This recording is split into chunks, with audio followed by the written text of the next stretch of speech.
What's going on, my good people? How y'all living? How y'all living? Tune on in. Y'all know what time it is. Y'all know what time it is. Let's get to it. Let's get right to it today. Tom, what's going on with you? That's my dog. How you living, my dog? They falling in early. How y'all living, man? Check in. Check in. Who in the building? Who in the building? What's up, y'all? What's going on? William, how you doing, sir? How you living, man? Appreciate you joining us. Skinny, you know what's going on, man. You know what time it is. How you living? Yep, you was, Tom. You was number one today, man. You made it in first. You, then William, then Skinny came right after you. Skinny, what's the word, bro? You ain't got to screw with nobody today, Tom. You good, man. It's all you. It's all you. Ain't nobody arguing. You know what I'm saying? We ain't going back and forth. Hey, it was you, dog. It was you. So you all good, Tom. All good. I'm good, William, man. I'm blessed, man. You know, just coming in to bless y'all with some of this info, man. You know how it go. We coming to bring y'all some good content today, man. We're gonna switch it up a little bit today, man. And talk about a few different things, man. But we're gonna jump into it as soon as I get Willie Jack on here. Right here, matter of fact. Yeah, tag. That's what I'm talking about, Skinny. Tag him on in here, man. Get him in here, man. You know what time it is. You know how we do it, man. Skinny, get him in here. Skinny came in right away, getting him in. He already getting him in here. Tom was first in the building. He had to make sure. Hey, that boy Tom been on time, boy. Look at you, boy. Shout out to my dog. William White, what's going on, man? Yeah, Skinny already got the call out, man. We appreciate you as always, man. Shout out to Real Deal SDL Sports in the building holding us down, man. Hey, Skinny, I got you, man. I tried to find the one I already had, but I ain't having it in my phone. So what I'm gonna have to do is I'm gonna have to get another one, get another pick real quick. And matter of fact, I'm gonna get it tonight, right after the show. I got you, Skinny. I'm gonna get the pick. I'm gonna send it over to you. You know what I'm saying? So you can do your thing. Willie Jack, I assume you already sent them yours then. Man, you already know, man. You already know what's going on, see, man. I knew you had yours in the works already anyway. You know what I'm saying? Cause mine was already in the cut. Mine was already cut. Every week I probably seen you on Facebook in the jersey getting ready for game day. You know what I'm saying? Hey, as a real fan should. Yeah, what you mean? Say so. What's going on, man? Good luck in y'all championship game this coming Sunday, man. Y'all got the NTV boys. That should be a good one, man. Y'all got a dog fight ahead of y'all boys. I'm telling you. They got a dog fight. Willie Jack, you might want to tune in to that one, man. So, yeah, man. You might want to tune in to that one. Willie Jack, how you doing today, though, bro? How you living? Oh, yeah, man. I'm good, man. I'm good. Good, man. Man, I ain't gonna lie, man. I was excited for this one, too, man. Nice little change of pace, man. So I ain't gonna lie. I was ready to get cracking, too. That's what I said. Nice little change of pace. We're going to switch it up a little bit. And we're going to see where y'all minds at today, man. We want y'all to stay tuned in with us. We're gonna throw a little wrinkle at y'all. So we're gonna see if y'all really get down with the get down, or y'all just be in here for the talk. You know what I'm saying? It's gonna let us know for sure. For sure. Southwest T, what's going on? Yeah, man. Yeah. So without further ado, Willie Jack, man, let's go ahead and jump on into it, man. Let's do it. Welcome to another episode of Let the Film Speak. I am one of your hosts, Chop, here with my main man, Willie Jack, and y'all know what time it is, man. Like we said, we're going to switch it up on y'all a little bit today. If you didn't get a chance to go through the description and look at what we going over today, we're going to give y'all some high drafted players, man, that didn't quite pan out to be what we thought or what they could have been. We're going to talk about some solid players. We're going to talk about some underachievers. And we're going to talk about some flat-out busts, man. We're going to talk about some flat-out busts over the years. You know what I'm saying? Our top three or I don't know. I don't know. Maybe it's our top three. Maybe it's just some guys we want to mention. Yeah, we might just do it because, man, it sounds like we both got 20 names. And so, man, we just play it how it goes. We got a bunch of them. So I'm gonna throw the ones out there that stand out the most to me. Willie Jack, I'm pretty sure, gonna throw the ones that stand out the most to him, and we're gonna go from there. We're gonna talk about them. Either way, whatever we throw out, it should be some interesting things to talk about today. You know what I'm saying? So we're gonna jump into that. But without further ado, we gotta go into some news, man. And the first bit of news I got today, man, is Baker Mayfield, man, over in Carolina. Of course, y'all know last week we talked about Baker Mayfield being traded to the Carolina Panthers for a conditional 5th round pick. And of course, could become a 4th. More details. I don't know if we went into this a little bit more with you all, but a part of that deal, the Browns are still paying $10,000 of a little bit over 10 million. I said 10,000. A little bit over $10 million of Baker Mayfield's salary, as a part of that deal.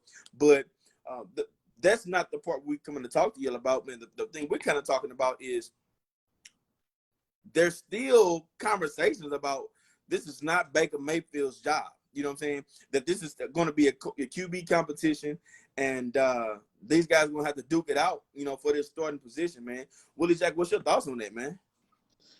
Man, you know what, man? I'm not going to lie. I don't, well, a part of me, okay, I can understand it because, you always want to have, competition and nobody walks into it, but neither of these guys have the swag or the cachet to come in there and demand it as their job. But I don't like it. Just don't seem realistic at all. Everybody knows they've been waiting to get Baker Mayfield. They bring him in. Everybody knows that Sam Darnold's done in Carolina. So I don't like the false narrative that this is a real life competition. I don't see any way in hell that Sam Darnold starts for the Carolina Panthers after these last 2 years. I just don't see it at all. You know what I'm saying? Unless Baker completely gets re-injured or. And that's the thing. Like, I don't think last year's Baker was his true self. Not to say his true self is, elite, but that wasn't him. You know what I'm saying? So Baker on an average day is still far superior than Sam Darnold on his best day. And so I don't get why they even do this. And especially with somebody you got to know your players. Obviously, Baker Mayfield has a kind of I don't want to say weak or a fragile kind of ego. Like he's a guy, he had to get it out the mud. You know what I'm saying? He's always been short, he's always been slow, he's always been chubby. You know what I'm saying? He was, you know what I'm saying?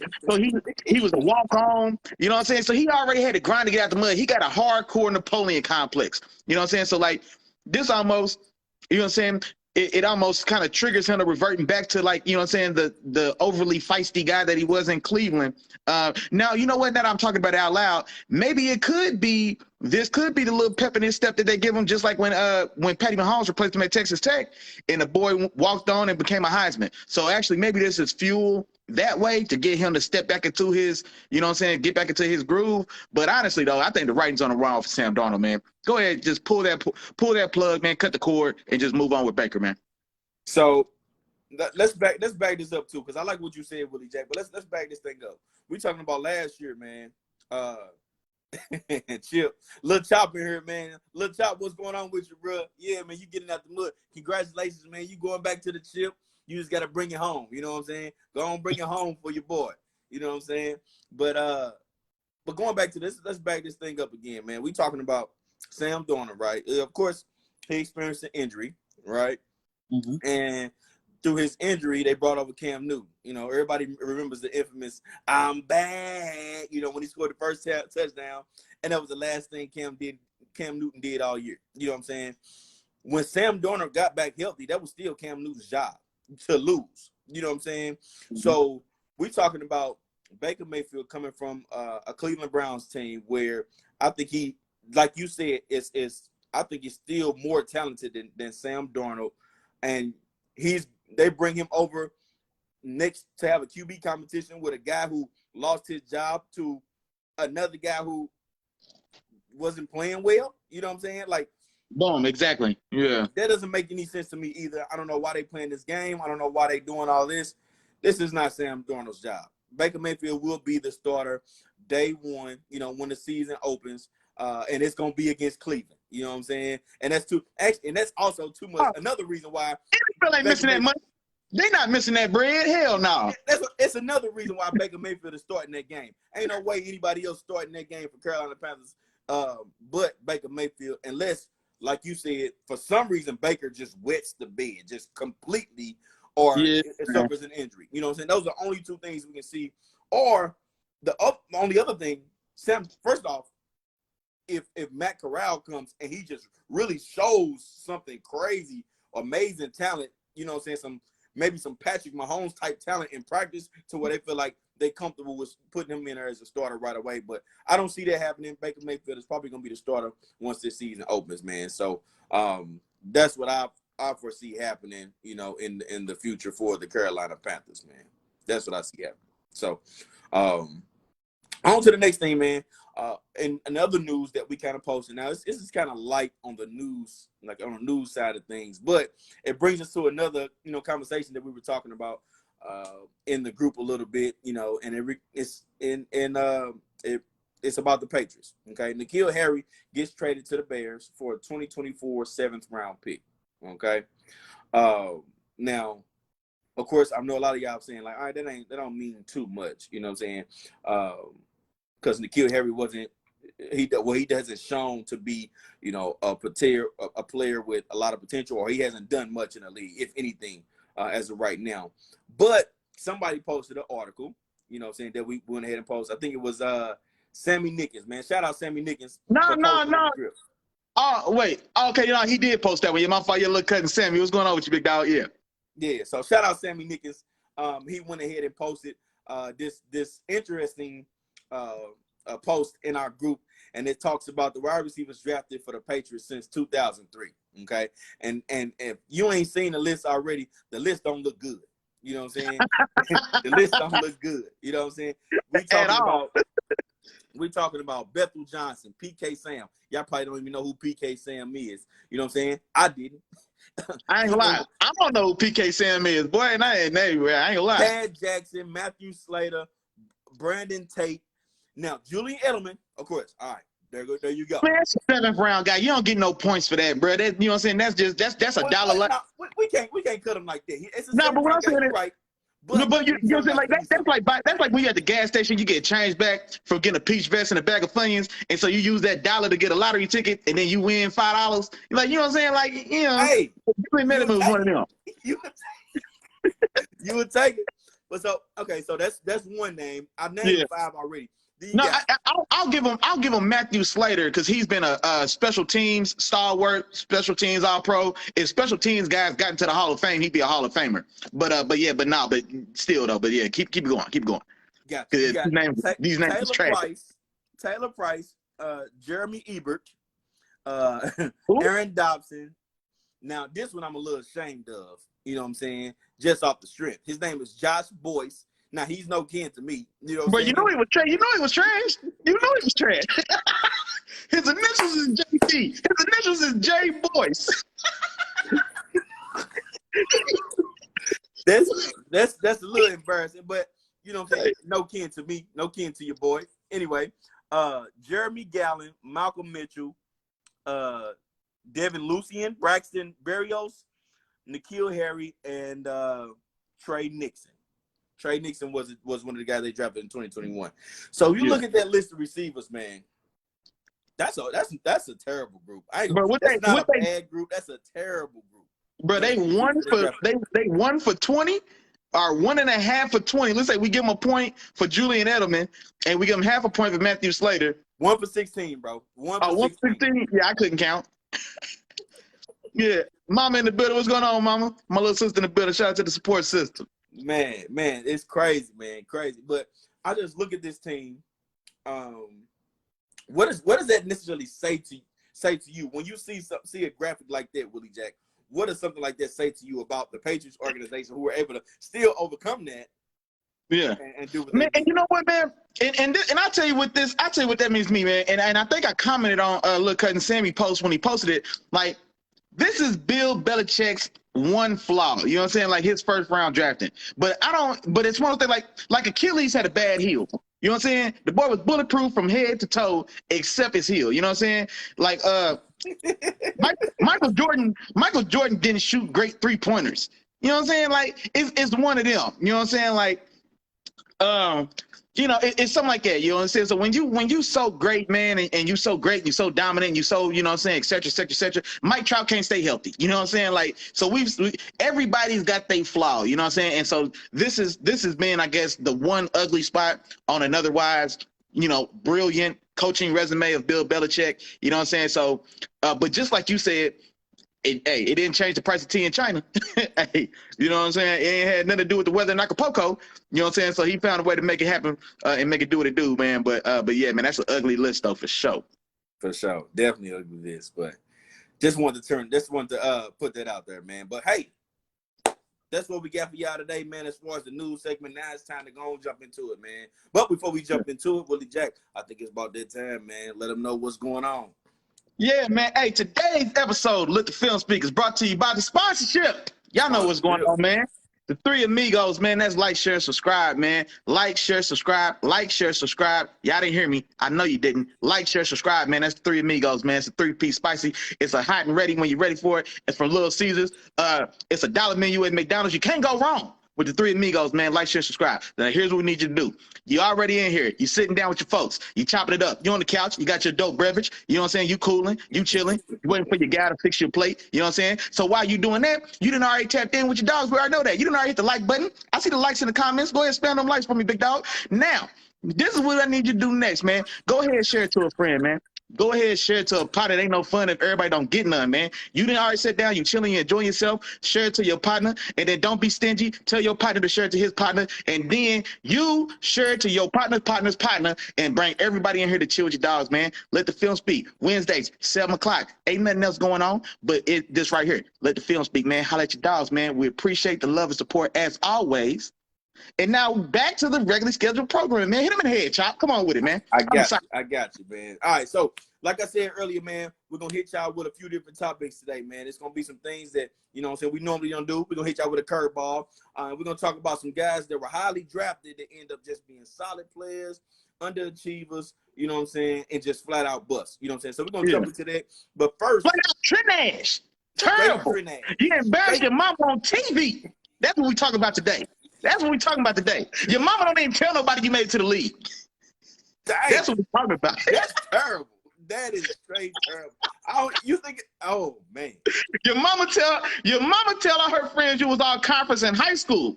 They don't even know you went to the league. They ain't even talk about college. They ain't talk about nothing. They just went. Hey, you know what? They might talk about college. You right. They might talk about college. They had to do something in college. You know what I'm saying? Yeah, man. Yeah, you show right. You show right. But let's talk about some solid. Shout out to Sean Ruiz, man, blasting the chat out, man. Alex Ruiz, man, get your ass in here, man. You heard what Sean said. Sean to put that back in the air, man. Get on in here and holler at your dogs, man. Shout out to you, Sean Ruiz. Come on with it. Facts. So let's jump into some solid players, Willie Jack, man. I'm gonna let you start it off, man. Give me your first solid player. You know what I'm saying? Give me your first solid player you want to talk about as far as a guy that may have been highly drafted. You know what I'm saying? And you know what I'm saying? He didn't turn out to be maybe that superstar, that star, but he's a solid guy. You know what I'm saying? He was solid in the league. You know what I'm saying? And he made his due. Yeah. Like he didn't necessarily embarrass himself, but he just didn't, you know what I'm saying, take it where we thought he would. And I think the perfect one for this man. And now also we should preface, guys.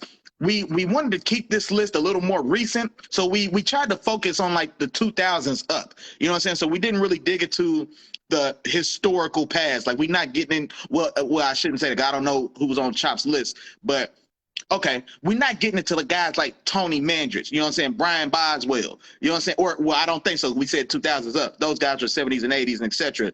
Mike Mamua. You know what I'm saying? Like, we're not really getting into those type of guys, and so we're trying to keep it more relevant. And so with all that said, I think the epitome of what we just said, bro. Solid player. You know what I'm saying? He didn't do himself bad at all. You know what I'm saying? But when you go number one in the draft, when you get drafted above Heisman winner Reggie Bush, and when you get drafted above national champion Vince Young. Now, mind you, we talking about before they got to the league, so we don't know. We don't get to use hindsight.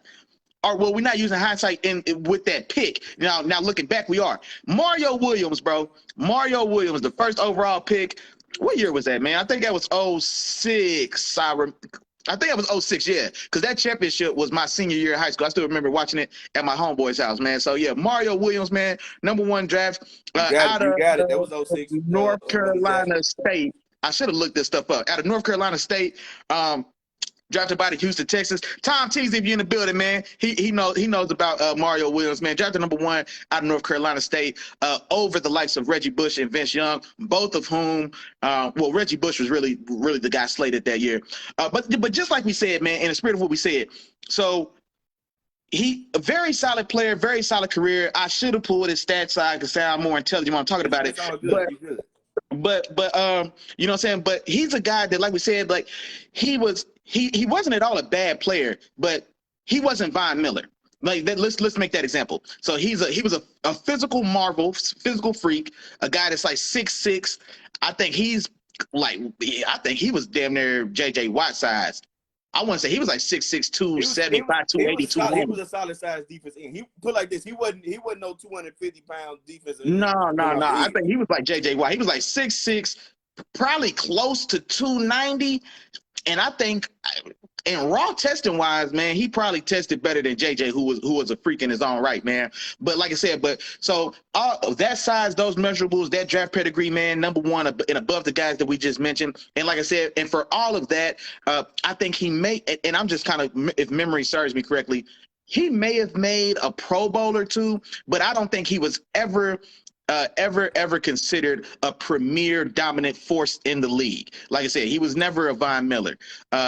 He was never a Khalil Mack. You know what I'm saying? He was never a Myles Garrett. Myles Garrett is probably a better Myles Garrett went number one. He was never a Myles Garrett. You know what I'm saying? And so that's the type of I guess pedigree or the type of pedestal or the type of production that's expected of you in overall league impact, man. And he just didn't get there. But much like me and Chop was just saying before, man, he still had a very solid career. You know what I'm saying? So he like I say, his mom could talk about his career, man. She ain't got to lie, talk about his college days, and like that was it. You know what I'm saying? She ain't got to talk about he ain't selling cars right now. He's still probably living well for himself, man. Made some good money, and like I say, had a very successful career, but not at all spectacular, man. As the number one guy in that star-studded draft. What you think, man? Gotcha. You know what? I like that one, man. I like that. I looked at Mario Williams, man, and I felt like I would have gave him just a little bit more than just a solid player. I would have said he was good. You know what I'm saying? Not an all-star caliber player, and definitely not a superstar caliber player. What are we saying? Huh? That's what this is. Okay. Like he was a good player, but he was a good player, but he was a good player, but he wasn't one of the ones though. But he was a good player. Okay, I got you. So a good player. He was a good player, solid player. Okay, so your solid players is like a little less than him. It may be. I don't know. In my mind, he was just, to me, when I first thought of it, initial thought, without putting any extra thought into it, it was like, all right, I may put him as a little bit above solid. You know what I'm saying? Okay. I was looking for a guy a little bit below that. You know what I'm saying? Something like that. Now, here's a fair point. If he got drafted number 10, I wouldn't have listed him. But since he went number one in that class, okay, I think his expectation level gets raised. But you know what though? I think the name I'm about to mention though is probably gonna be comparable to that. Now, this one is a little bit more recent than some other ones. You know what I'm saying? And this guy is still playing right now. But when I go back and look at, well, let's get into it. My first solid guy is Leonard Fournette. Okay, Leonard Fournette drafted. I'm gonna tell you. I'm gonna explain why. Leonard Fournette drafted number 4 overall in the 2017 draft. He's played 5 seasons so far.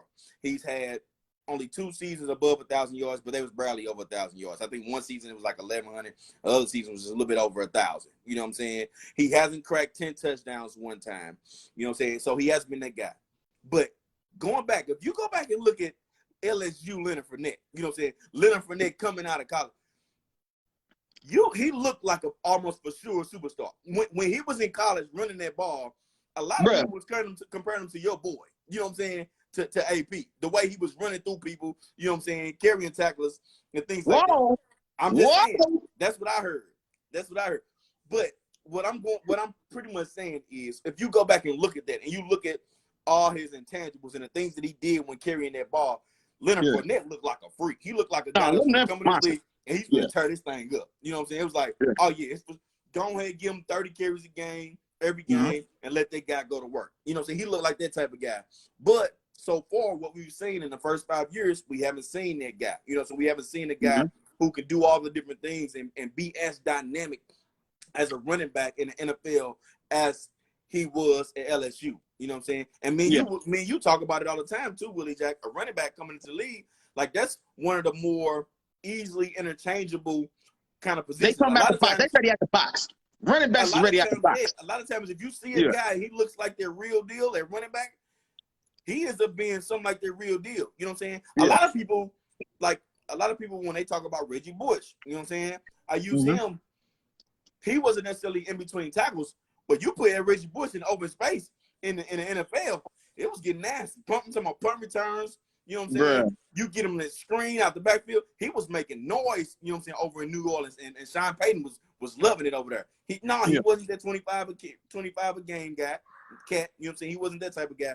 But he was dangerous with that ball. And that's what we seen in college. He was dangerous with the ball in his hand. No, wait. Is he your second guy or you just got off track? No. I just got off track. Oh, okay. I'm just explaining, like, what you see in college, a lot of times it translates at that position.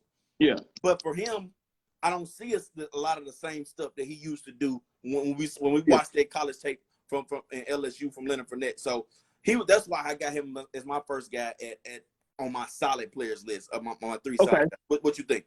Okay, now see, Leonard Fournette's a guy I considered on my list. I end up not putting him on the final. He was one of those other names that I listed, but I didn't even have him solid. I had him as an underachiever because of everything you just said.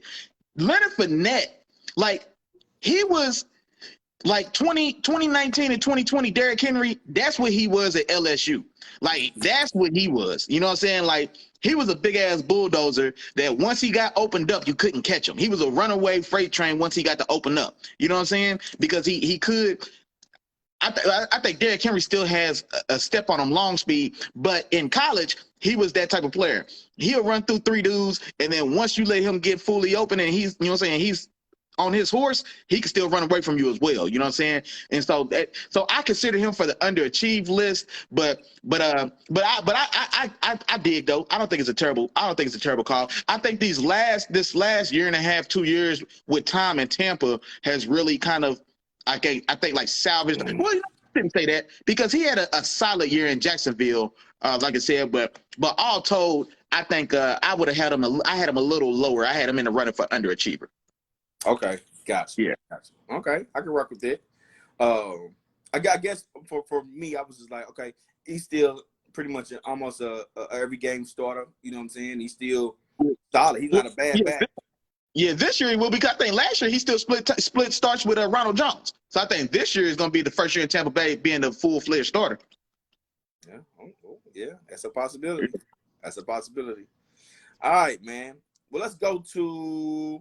I'm gonna roll into my next one, and Willie, I might need your help with this one, man. All right. Because I had his the draft and all of that stuff. Let me see. Go ahead, give it to me. Let's see if I got it working. Hold on, what you want me to do? I got it right here. Oh, okay. I thought you needed me to tell you the draft. I was gonna try to pull it for you. Go ahead. No, this is 2000. I'm going to the 2011 draft, right? 2011 draft. I'm gonna go with the first round, pick number 16. You probably maybe you don't remember that. If you tell me who was the number one pick in that draft, bro, I might get it. I don't think you don't get this one, bro. What's 11 was? Is 11? Is that Cam's year? Is that Cam and Von Miller's year? That is. Oh, my bad. I did the wrong one. I'll tell you. Or are they 12? Okay, now go ahead. My fucker. Yeah. No, who you got? That is, that's Cam draft. That's Cam Newell's draft. But you ain't gonna get 16. You ain't gonna get 16. But if I told you the team, you might. How about this? I go Washington. It was Washington. Is that Ryan Kerrigan? Look at you, boy. Y'all thought it was a game out here, man. Y'all thought it was a game out here, man. But, hey, man, y'all better ask somebody, man. Hey, Ryan, I hope he on your solid list because Ryan Kerrigan was solid. No, this is my solid. This is my second solid. Okay, you right solid. Okay, yeah, okay. This is my second solid. Hey, that's a good one. Hey, I missed him. That's a good one. Ryan Kerrigan, you know what I'm saying? And I told you before, I wanted to do some different names. I want to do some different names from guys. You know what I'm saying? Ain't necessarily often or named this time. You know what I'm saying? But yeah, Ryan Kerrigan is my solid guy, man. He's been a part of the Washington organization for years, man, and he's been a solid piece. He's been a starter since he's been there. He hasn't missed any games. Like he played 1, 2, 3, 4, 5, 6, 7, 8 straight seasons. He hasn't missed a game, and then until his 9th season. Mm-hmm. And then he's been a solid starter for them for years. He ended up making a few Pro Bowls, but never that superstar, never that that guy that, you know what I'm saying, really tore offenses up. You know what I'm saying? The superstar guy, the guys that we see, you know what I'm saying? The that can get to that pass rusher. He's always solid on the list of sacks, man. 7, 8, 9, 10. He stays in that range each and every year. You know what I'm saying? Always gives you solid seasons.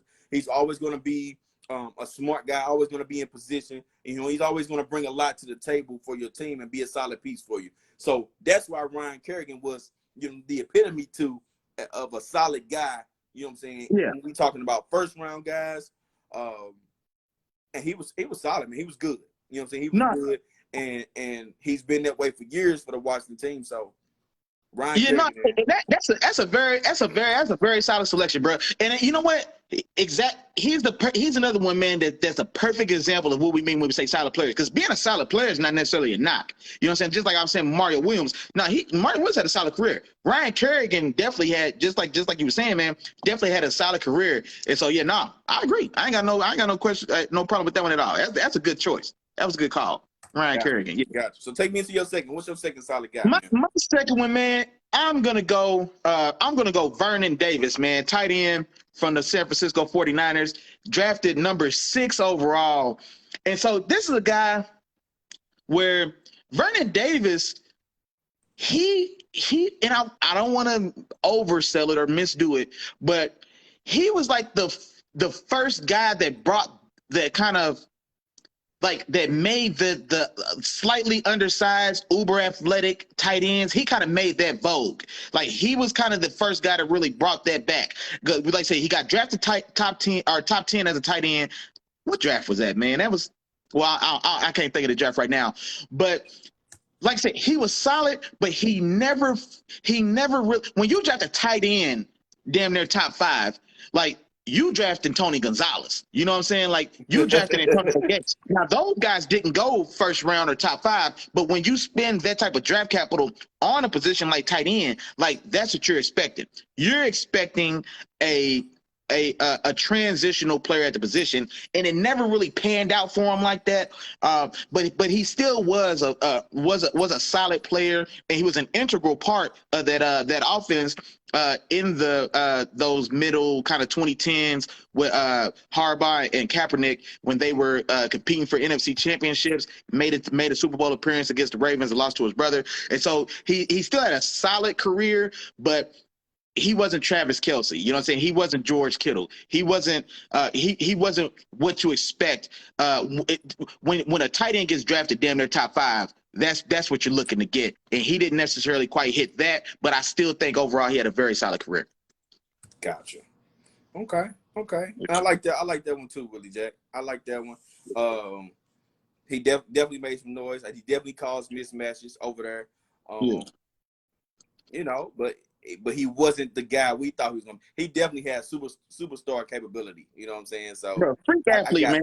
Like 6'4", 250, built like a shorter DK Metcalf. You know what I'm saying? At tight end, just completely shredded. I think he ran 4.4. Like, he ran like low 4.4. This was a freak, man. You know what I'm saying? Was a freak. And then he kind of ushered in that wave of some guys who came after him, that kind of team, because the NFL is a copycat league. Everybody's heard that saying before. And so after Vernon Davis, then you start getting Delaney Walkers, you get Eric Ebron, you get further on down the road, man, where we get Noah Fant, we get I'm naming all black dudes. We get TJ Hockenson. You know what I'm saying? We get guys like that. George Kittle now. You know what I'm saying? Like, these aren't tight ends used to be built like small right tackles. Algie Crumpler, you know what I'm talking about? You know what I'm saying? They used to be kind of built more so like that. Well, no, I shouldn't say that. We had Jason Witten and guys like that still kind of between the two. But the point is, like, that specimen prototype, like, he was one of the kind of guys that kind of ushered in that wave, I think. Gotcha. All right, man. We'll bring us to your last one. What's your last one, man? Oh, okay, yeah. And then, that's right. We're doing 3. Okay. Ooh, man, I got 3. For you? Man, I got 3 good ones I wanted to say, man. I got three. I give you time to do your honorable mention. We'll do honorable mentions on those. Okay. We'll throw them out. Damn. See, I could have held off on Vernon Davis and used one of these guys. Then okay, let me see.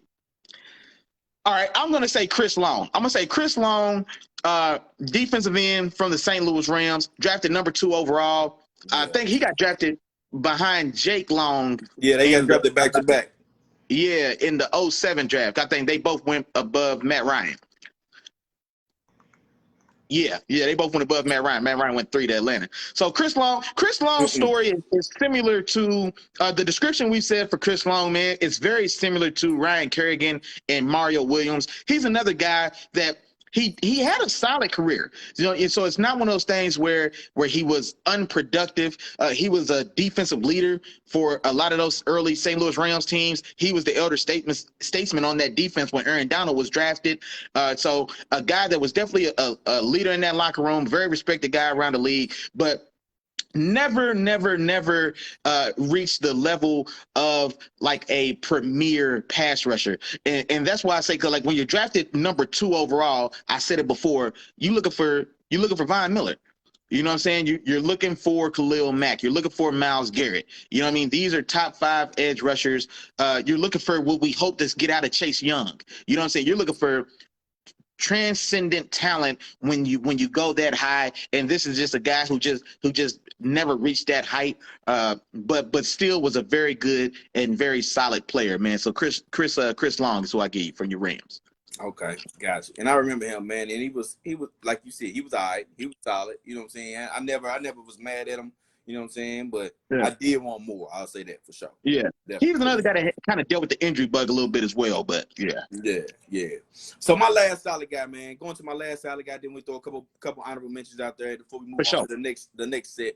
I'm gonna stay in that. I'm gonna go to the 2007 draft. So Chris Long it was 2008. Chris Long came out 2008. Okay. But 2007, number 9th overall pick, man, to the I think it was Miami Dolphins. Number 9th overall pick to Miami Dolphins, man. I'm gonna go Ted Ginn. Ohio State. Yeah. So I'm going. Ted Ginn was probably one of my favorite players to come out of college. You know what I'm saying? You did like Ted Ginn a lot. That was my cat, man. That was my cat. I really liked Ted Ginn coming out. Just his explosiveness. You know what I'm saying? And another guy, man, I will still every once in a while pull up Ted Ginn highlights from Ohio State. Oh, he's dominant Ohio State for sure. Like you pull up stuff, that boy was explosive. Nah, I think he got injured in the national championship game when the year that Ohio State played the national championship against, I don't know if it was Alabama or it was probably Alabama. And he got injured. He scored a touchdown. I think he got injured on the celebration or something silly like that and missed the rest of the game. But I think that completely changed that championship game. I'm going to have to look that up, man, because I think Ohio State got washed after that. Because he was like he was the gas on the offense. You know what I'm saying? He was Percy Harvin. And then, like I said, he got hurt super early on, and they just didn't have anything else on offense to keep up. I'm trying to think of that Ohio State quarterback too. But yeah, go ahead. My fault. Yeah, Ted Ginn. I wonder if it was Troy Smith. Yeah, I think you're right, cuz. I think you're right. I was trying to think. Yeah, I think you're right. Yeah. Hey, you ain't the only one that knows something around here. Hey, there you go. Yeah, I think you're right. I think Troy Smith won the Heisman that year, if I ain't mistaken. May have. I think he won the Heisman that year, too. But, yeah, exactly. I think you're right, bro. Troy Smith, yep. But anyway, man, Ted Ginn was a guy, man, drafted 9th overall, man. You drafted him. And I think they drafted him to be essentially what he was, but they thought he was going to be more than that. You know what I'm saying? Like, he's a playmaker. He was explosive. He's fast. He's a deep threat. But you know who he was supposed to be, cuz? You know who he was? Deshaun. I was going to say Tyreek. I think he was like. I mean, we don't know Tyreek, but like coming out, like I think that's who they thought they were getting. Like that type was supposed to. Ted Ginn was special, bro. Yeah, he was explosive. He's explosive. So overall, just to sum up his career, man. First of all, he's never as a receiver. He never was like a crisp route runner, like you're a pure receiver like that. He just had that explosiveness. You know what I'm saying? You know, if you get in his hands, he can make some plays. So he never was a 1,000-yard guy. You know what I'm saying? He did make a lot of plays. You know what I'm saying? If you remember his career, you would always see him making plays or being that deep threat. For Carolina, he did it for a couple of years. For Miami, you know what I'm saying? New Orleans, you know, so for those teams, he stretched the field for them. But also, and I would even say he underachieved from just a pure receiver. But the other part I think that added to his game that made him what I viewed as like a solid player was his return game. You know what I'm saying? Four total, punt return touchdowns, as well as, I think he had 3 kick return touchdowns. You know what I'm saying? So a very valuable player when it came to the return game. And, you know what I'm saying? It was a guy that when he touched the ball, he was dangerous. You know what I'm saying? Mm-hmm. When he touched the ball, he was dangerous. Now, was he 9th overall pick caliber player? I wouldn't necessarily say that. You know what I'm saying? It's some top 10 receivers that's some straight dogs, you know what I'm saying, at the receiver position. But if you look at his career in the totality, you know what I'm saying, he was a very solid and good player and a very valuable player to have on your team, especially if you already have, your top 2 receivers and you need that guy that can really stretch that field. He was that guy. He could do that for you. So I got Kerrigan. That's my last solid player on my list, man. But hey, that's all right, boy. Hey, you did all right. I tell you what, you did all right, man. I ain't gonna lie to you. Those are good. Yeah, Ryan Kerrigan and Kerrigan, boy, I didn't even see them coming. Yeah, you did pretty good. Hey, man. Yeah, I ain't see them coming. Yeah, you can't predict it every time. You know what I'm saying? Yeah, don't give me a couple of your honorable mentions, man, for the solid players list. The other 2 guys I wrote down, man, were AJ Hawk, linebacker for the Packers for a long time. I forgot this because I think he also went to Ohio State. If I'm not either Ohio State or was it Penn State? No, I think he went to Ohio State. I hope I'm right. But AJ Hawk, Ohio State. AJ Hawk, Ohio State. He went to Ohio State. He was drafted number 5 overall. Yeah. And this is as a stack backer. Patrick Willis got drafted 7. Luke Kuechly got drafted either like 9 or 11. AJ Hawk went 5th. So when I just told you that 2 of the GOATs went 5 and 11, and AJ Hawk went 5, that's what he's got to live up to, and he didn't. But much like we were saying about a lot of these, just what we said about all of these guys, he didn't necessarily live up to that style of height from being drafted that high, but still was a very, very solid player, man. A leader on that Packers defense for almost a decade, and like I said, just was another guy that had a very solid career. And then the last guy I was going to say, man, it was Jadeveon Clowney. Jadeveon Clowney, he was borderline underachieved for me, but I went solid because he has made a Pro Bowl or 2. You know what I'm saying? And I think when you are a Pro Bowl or an NFL All-Star, essentially, you know what I'm saying, I think that qualifies you as having a solid career. But yeah, another guy, number 1 overall, athletic freak, athletic marvel. A lot of the things I said about Mario Williams and some of these guys, it applies to him as well. Also for that same franchise as well, the Houston Texans, went number 1 overall. And like I said, he's had a very solid career. Injuries have nagged him a little bit, but he never really broke through to the level, to that next level, that next stage. Like he never really broke through to elite. I used to debate, if Tom's still in here, I used to debate Tom about Jadeveon Clowney for hours at a time because he used to argue with me that he was so much better than he is. And I'm like, look, man, I like him. He's solid, but he's not that guy like that. You know what I'm saying? He's not one of them ones. You know what I'm saying? He ain't Von Miller. You know what I'm saying? He wasn't like prime healthy Khalil Mack either. You know what I'm saying? That used to be the debate, Clowney versus Mack, when me and Tom used to talk. But still, man, very solid career. But overall, man, we look back, number 1 draft picks. I don't think he necessarily fit that bill by comparison to some of his other peers. Gotcha. And I thought one of mine, and no disrespect, Willie Jack, no disrespect to you, bro. No. But Plexico Burress, man. Plexico Burress. Okay. He went 8th overall in the 2000 draft, and I felt like he definitely had a solid career. You know, anytime you talk about Super Bowls and stuff like that, man, you know, that's anybody would want that career, but not the career of a true star, you know, in the league, especially with his size, you know, his combination of tools that he had to be able to, to be successful. So, hey, I would say Plexico Burress it was one of my honorable mentions, man, for my solids list. So no, and I'm not mad at that. Another thing too, because Plexico, he of course he's infamous for shooting himself on accident. And you know what? Shout out, and go ahead, come on with it. Shout out to the Pivot Podcast, man. We ain't gonna do too much free publicity for nobody else, you know what I'm saying? But they did an interview on Plexico Burress, bro, and if you haven't seen that one, man, it's a good one to watch. But he actually talked about that incident, how it happened, because I remember hearing about it, and I just thought he was just stupid as hell. You know what I'm saying? But then when you hear him actually talk about it, how it happened, what happened, it really changed my whole perspective on him, that situation, and just just everything that he went through and how it worked as well. So shout out to them, man, for saying, giving him the spotlight to kind of shed light on that situation. Real quick, my dog, man, Miles in the building, man. He asked a very, very, very good question, man. He said, what responsibility do coaches have in these players' careers? Bro, that is an excellent, excellent question. Miles Anthony Connor II. New father, by the way. Congratulations, my dog. Congratulations to my dog. Hey, proud of you, big dog. Macaroni Tony in this thing, boy. Got bullets in the gun. Look at him. But but no, that's a very good question. And I'll say this, Miles.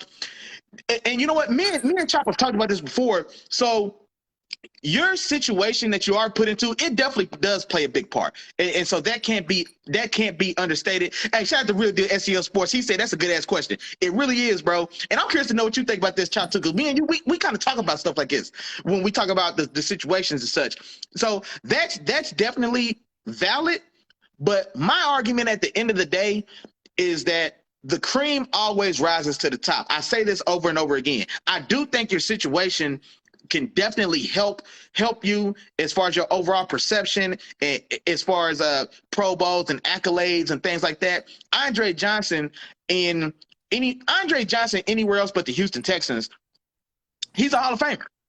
He's in the conversation now, but I think his talent and skill level, that size and speed combo, Chop knows. I used to argue Andre Johnson against Calvin Johnson all day long until I was blue in the face because I really liked his game. But he's a guy, he played on a poor Houston Texans team and just wasn't in the best situation, but he still found a way to. I mean, it just. The cream rises to the top. Deandre Hopkins.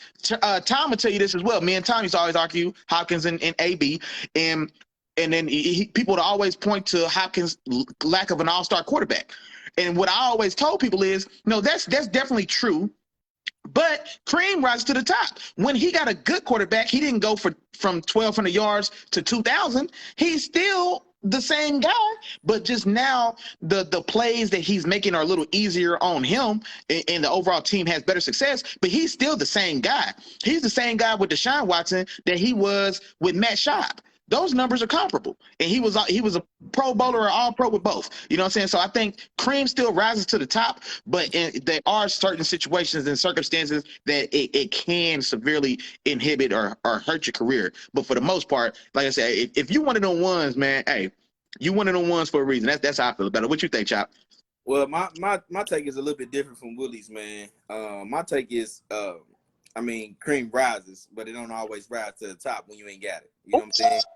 It rises, but not always to the top. So, like, for example, I like that. I'm gonna use your guy. I'm gonna use a couple guys for example, right?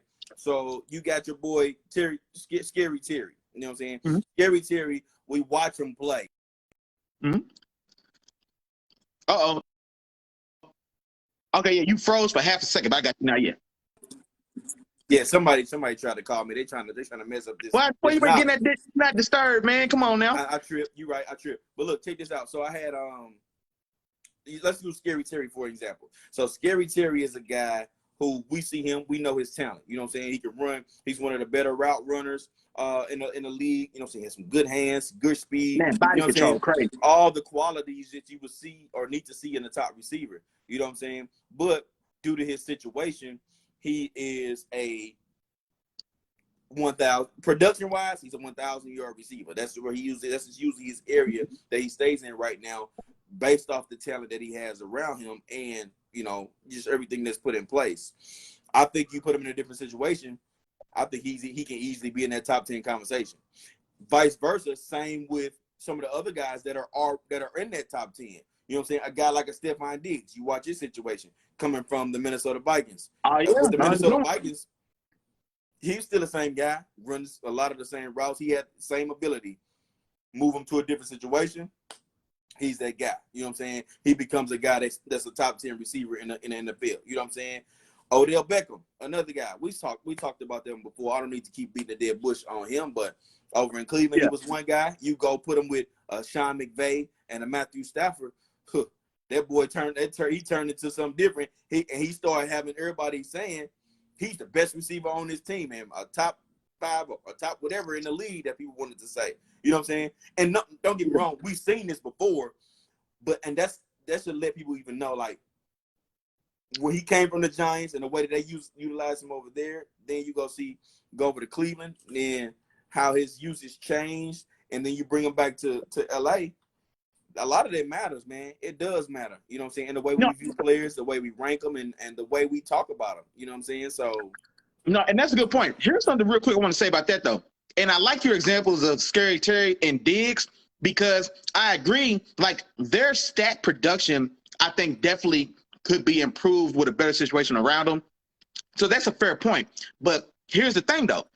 Stephon Diggs had never had a 1,000-yard season in Minnesota, and they paid 3 times as much as the Cardinals paid for DeAndre Hopkins to get him, because you can still, like, the talent is still there. Like, you can't hide talent.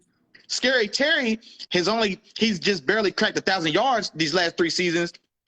He still just got a $22 million bag. So the talent is still the talent.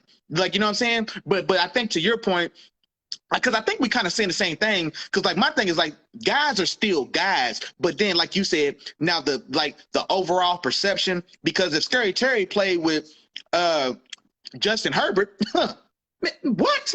Come on, what? You know what I'm saying? So just like you're saying, so I do get that. But I do think that the talent is still, like, the talent is still there, though, because Diggs and Scary Terry both are still recognized as great talents, and then they money, the bags they got, the trade capital to get those players, it still was there. So that's why I think, like, and look, you're gonna take me down a whole different road, right? Because I got a question for you, and this is part of the reason why, you know, I wanted to do Let the Film Speak, because I think we need to shed light on this. Like, just like you said, a guy's still a guy no matter where he goes. That's his true talent. That's what he truly does. But these guys don't get recognized as guys, you know, when it's all said and done, when their careers is over. Some guys, they just don't get the luck of the draw, and they stuck in these situations their whole career. Some other guys, they're in great situations their whole career. You know what I'm saying? So if we once we look back on it, once a player's career is over, and you got this guy who was a guy, you can look at his talent, and I could say he probably better than this guy. But then this guy may not have the same talent or the same game he's got, but because of his situation, his numbers been crazy. You know what I'm saying? Throughout his career, he's a Hall of Famer now. You know what I'm saying? And this other guy is not a Hall of Famer because he's like. How do we change the narrative on that if a guy is a guy? You get what I'm saying, Willie Jack? Me and you can see it because we watching the film. Well, yeah. So we can see it. No, you know what I'm saying? Like, we can see it and we watch it. But how does this guy get recognized as that when, you know, his credentials don't say that, when he don't have these all pros on his skill, because instead of a 1,500-yard year, he had a 1,100-yard year and maybe a few less touchdowns, so he don't get that same thing. You know what I'm saying? Like, that's crazy to me. No, and that's a fair point as well. That is a fair. Just let the film speak, bro. It's let the film speak. No, they need to know this. That's a good question. Like, all right, here's the thing I would say about it, right? So let's use Jerry Rice, because he's at the very pinnacle. You know what I'm saying? Now, he primarily played with 2 Hall of Fame all-time style quarterbacks, and Joe Montana and Jerry Rice. Excuse me, Joe Montana and Steve Young. I don't think – now, this is where I'll talk about, like, situations. So, Jerry, like, great with great can make legendary. Right. But good with great don't reach those heights, because you still got to be a guy. And I'm trying to think of a solid receiver that we could say, well, let's put them in that situation with Jerry, because they're not going to have 23,000 receiving yards at the end of the day. You know what I'm saying? I'm trying to think of a guy from that era, though. You know what I'm saying? I wanted to do it from the 90s, so it's a direct comparison. I mean, Andre Rison was nice, though. Man, I don't want to make it sound like I'm disrespectful. No, I'll use Andre Rison. Andre Rison was a nice and talented receiver. Does Tim Brown get those numbers if he plays with Joe Montana and Steve Young his whole career? Tim Brown was no. I don't think so. I don't think so, because Tim Brown's game was more. He's one of those guys. He's almost the Frank, and I don't want to disrespect Tim Brown. He's almost the Frank Gore of receivers. You know what I'm saying? He's an above average player, but he wasn't never transcendent. But he played for such a long time that he accrued tremendous stat So, production. okay. Check this out. T.O. with Joe Montana and Steve Young his whole career. Oh, no. T.O.'s a dog, though, because T.O. left, Right. took Donovan McNabb to a Super Bowl. He made the Cowboys competitive again. Right. So yeah. check this. What I'm saying is you switch these situations that changes history. You get what I'm saying? I see. Okay, he's saying, well, see, but here's the thing, though. Like, T.O.'s great, though. You know what I'm saying? So that's what I'm saying. If you match great with great, you could be legendary. You know what I'm saying? So I think T.O. qualifies as great, just like Jerry. So like the raw stat production. I mean, I don't know, because I think T.O. was out of the league at 37, but Jerry Rice played until he was 40. Jerry Rice had a 1,000-yard receiving season for the Seattle Seahawks at age 40. Bro, that's different. You know, that's like, bro, come on, man. That's different. You know, so just everybody just can't last that long. So the raw number, I don't know if the raw number will be the same, but as far as their place in history, because T.O.'s already a top 3 receiver in my book. T.O.'s the 3rd greatest receiver in the history of football, if you ask me. You know what I'm saying? So, but what I'm saying is, why is he 3rd? Why? Like, if we know, well, great. I'll answer it, because he's still the same player. His hands aren't as reliable as Jerry, so I still think Jerry was going to be greater. And T.O. runs really good routes. That's one thing that I think gets underappreciated by T.O. T.O. runs damn good routes, and he's built like a daggone tank. You know what I'm saying? He was Julio before Julio, and I think. Yeah, he was Julio before Julio. A guy that big, that explosive, that fast, and he runs real deal. Like T.O. runs real deal routes. You know what I'm saying? So I still think he's still great, but overall, I still think that Jerry, top to bottom, is probably a still more proficient receiver. You know what I'm saying? He just doesn't have the raw athleticism as T.O., and probably not the leaping ability either. You know what I'm saying? But I still think, yeah. But hey, that was a good question, man. Shout out to Miles, man. Shout out to my dog Miles, man.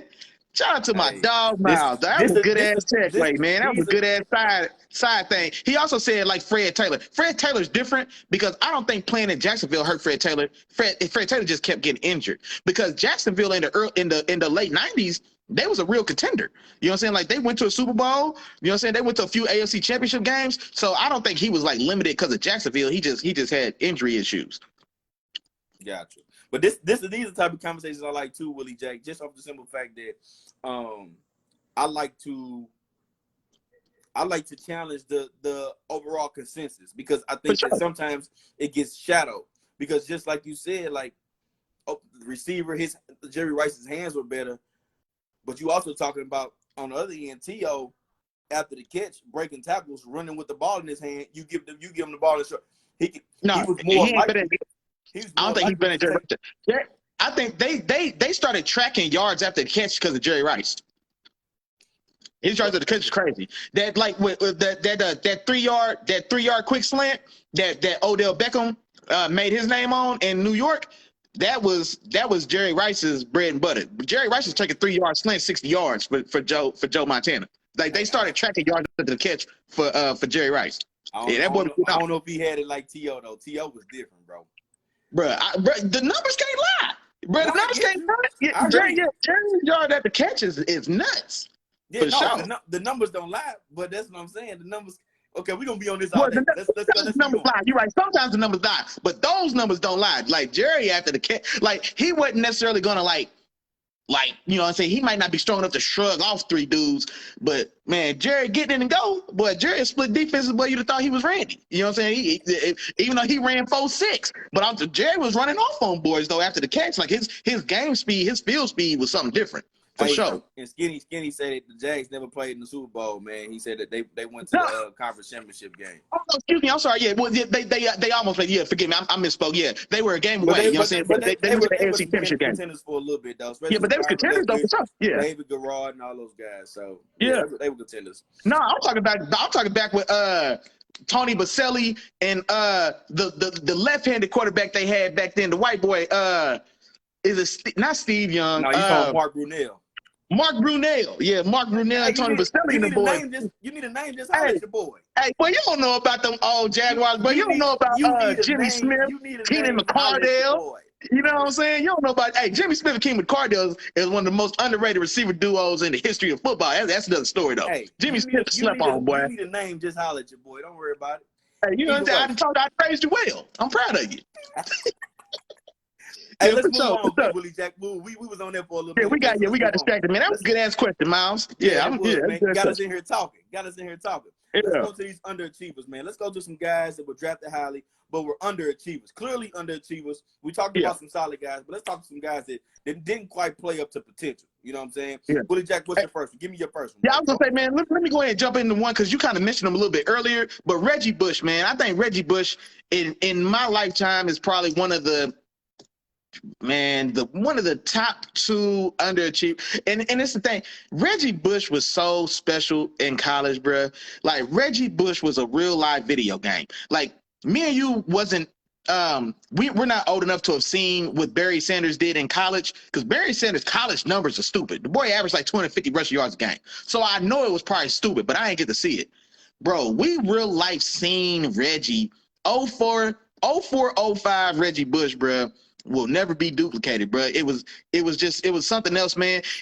He was like, if you know what, shout out to Brother Red. If Joseph Kinney was in here, Joseph Kinney loves to talk about Bo Jackson, Tecmo Bo Jackson, where you know what I'm saying. Bo was you couldn't do nothing with him. He could run all the way backwards and outrun everybody and still run touchdowns. That was Reggie Bush in college, in real life at USC. Made boys look silly, man. And then goes to New Orleans, man, drafted number 2 in a little bit of an upset because he was expected to go number 1, like we talked about with Mario Williams. But like I said, it never quite panned out the way that we expected it to in the league versus what we saw in college. But just like Chop said earlier, man, still had a solid career, but still, man, just that college Reggie, bro. College Reggie is all time. But you know what I'm saying? College Reggie is all time. I wonder if because of Reggie, and I like what you got here as an underachiever, but I don't know if I would have necessarily put him as an underachiever, just for the simple fact is if I wonder if we as a whole, just as an entirety, were blinded by all the plays he was making, and then them 05, 04, 05 seasons, like to the point where it was like, man, this guy gonna be nice. Like ain't no way he not gonna be nice at the next level. But in reality, I don't know, dog. In reality, he was still, even there, he was 12 or 15 carry a game guy. You know what I'm saying? Him and Lindell White split time for sure. You know what I'm saying? Yeah. He just definitely, he made the most of his carries, and he was just explosive and entertaining and stuff like that. So when he got to the next level, I mean, you would expect, normally any other player, you would expect them to not look as fast, not look as dominant at the NFL level, at the next stage. You get what I'm saying? Mm-hmm. So I wonder if we seen that and we was like, oh man, he ain't no way he ain't gonna be nice and he ain't gonna tear the league up, and we expected him to do more. But in reality, you know, his time in New Orleans, he did what, you know what I'm saying, what he was really capable of doing, because yeah, he was explosive and all that stuff, but you ain't the only one that run a 4-3. You know what I'm saying? You ain't the only one that, you know what I'm saying, do all this stuff. And then he was also a little bit smaller. He wasn't that, like I said, that 20, 25 carry a game guy. No. And that's fair. Now, here's one thing I would say, though, like, because he's roughly the same size as Alvin Kamara. But, like, and he's got a similar skill set, because Reggie Bush had vision. He had stop on a dime agility. He had acceleration and burst, 0 to 60. He had all of those things. He was, I think his game is similar to Alvin Kamara's game, except supremely more athletic. He's a whole nother level of athlete above Alvin Kamara.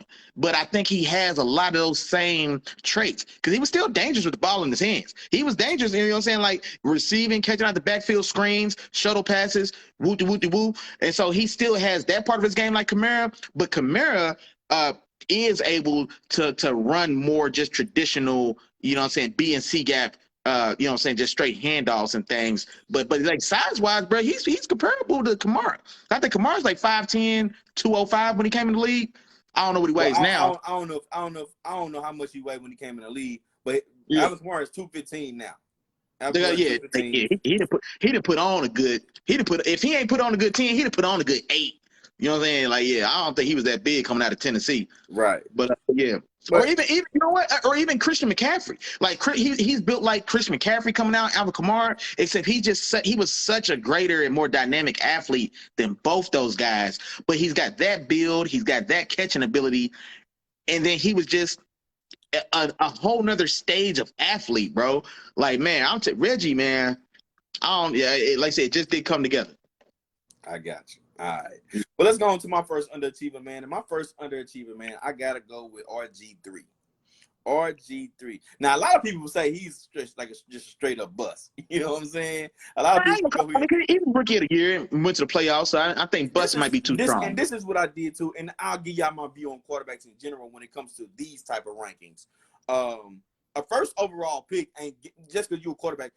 It's because a lot of times it's because you're a quarterback and not because, you know what I'm saying, they expect you to be the guy. You know what I'm saying? Yeah, you probably the best quarterback to come out in that draft, but we've seen number one overall quarterbacks be mediocre, be cool. You know what I'm saying? That's just what happened. Did you just say Alex Smith, or what'd you say? Hey, that's a solid career. Matter of fact, he's honorable mention on my solids list. That's a solid QB right there.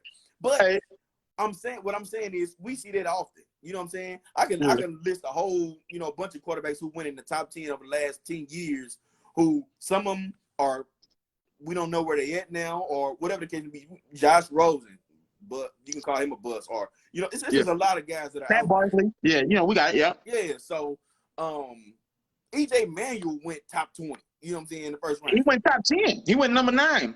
Yeah. To Buffalo. It's a lot of guys that are out there. So I didn't want to make this a heavy QB listing. But RG3, for what it's worth, of course, he bursted onto the scene. You know what I'm saying? Bursted onto the scene his first season. You know what I'm saying? And everybody thought he was going to be, all right, we got something here, especially with Watson. You know what I'm saying? His running ability, you know what I'm saying? He was the next Michael Vick. Passing the ball, but he was the next Michael Vick. But that was it. You know what I'm saying? But that was it for him. And he kind of, I guess you would say, kind of fizzled out. He was in and out of the league a couple years, and he served as a backup role multiple times. He got a couple chances, but he just wasn't that guy that people thought he was going to be after his rookie year. You know what I'm saying? Still was an athletic QB, but he definitely underachieved, especially when you look at how he came out his first year in comparison with his college years. You know what I'm saying? When you talk about, his career in totality. So I definitely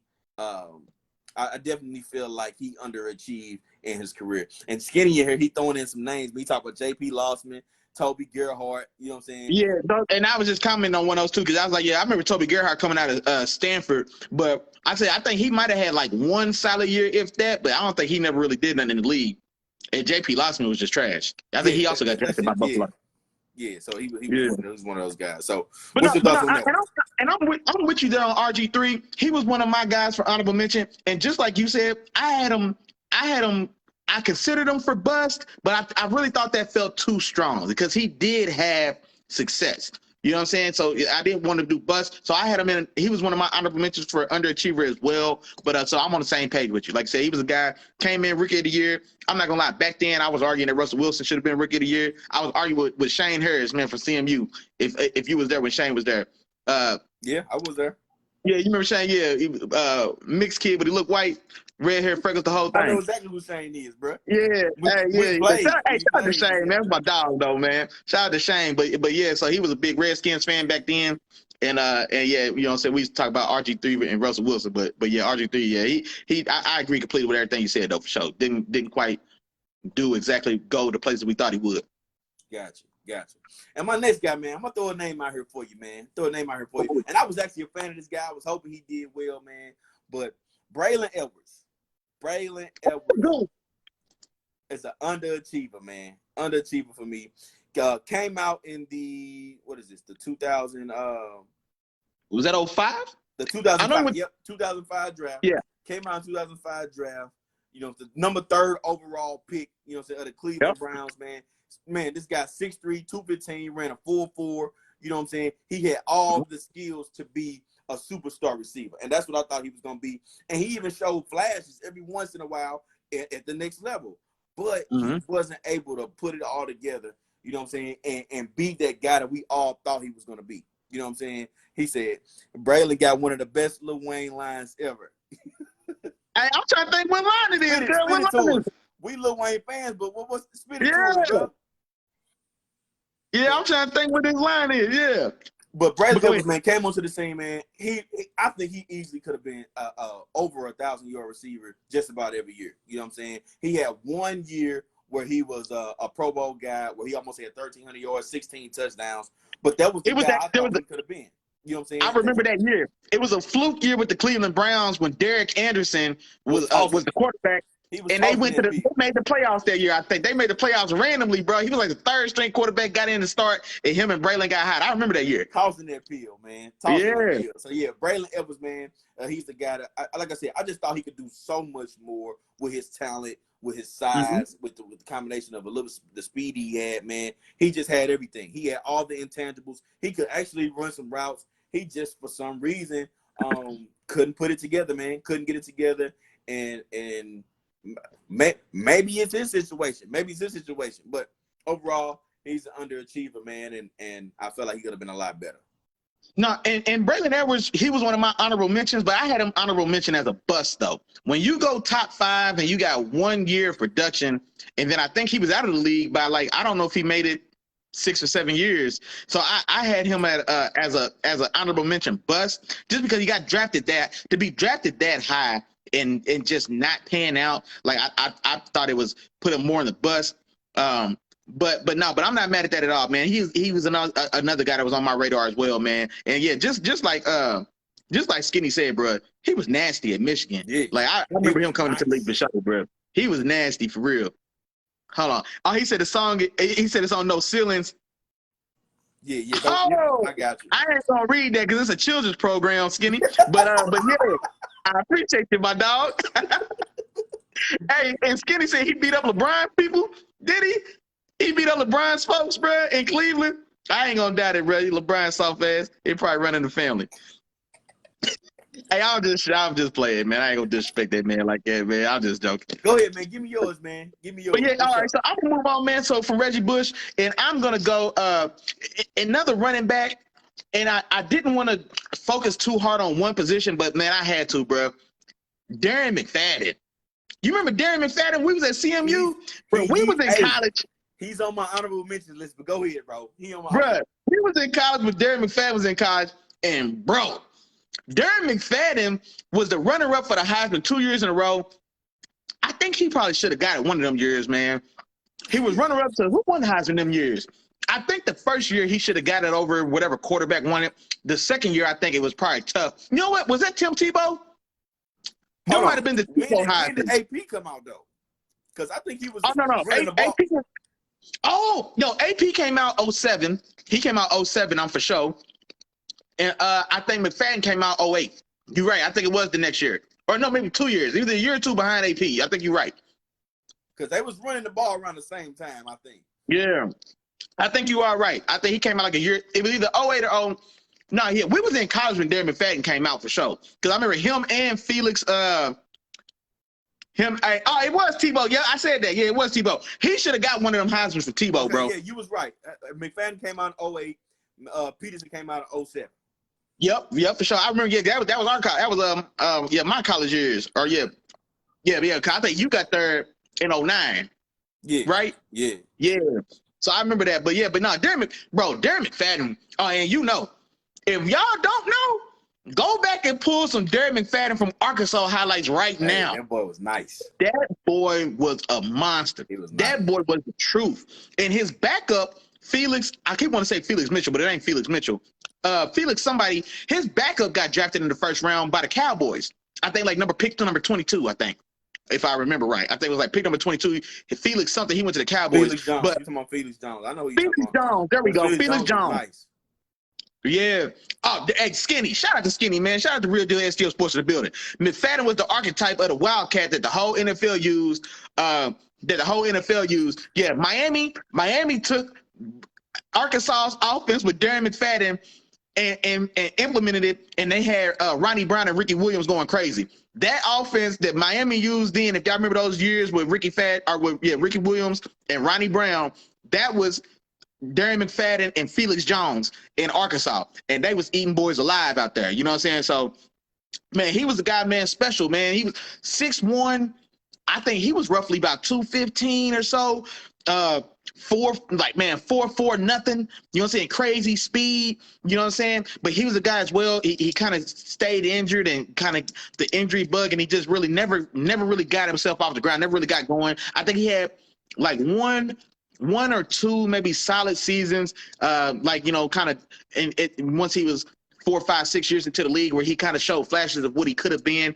But yeah, man, Darren McFadden was special. Was special, man, and just never got to live up to what we expected him to be. Gotcha. Roll on to your last one, man. Give me your last one. What's your last one? Yeah. And then I'm gonna go another one, man. I'm gonna one more for the hometown, man. Shout out to the crib, man. I'm going Alden Smith, bro. Alden Smith from Jeff City, Missouri, man. Went to school at Mizzou. You know what I'm saying? So right there in the mode, man. And drafted number 7 overall. Alden Smith was on track to be a Hall of Famer.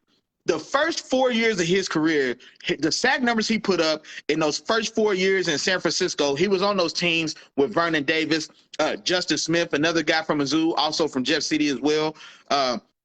Man, that Patrick Willis, Navarro Bowman, man, Dante Whitner, man, stop playing with me, man.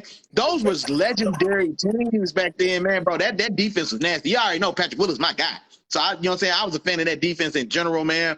But, yeah, Alden Smith, those first 4 years, I think his sack numbers, if he doesn't have the record, he's like top 3 for most sacks in your first, like, 3 seasons or first 4 seasons. It's some type of crazy stat. He's mentioned with Reggie White for sack production in, like, your first 30 games or your first, like, 40 games or something. It's a crazy stat out there. That's the type of trajectory that he was on.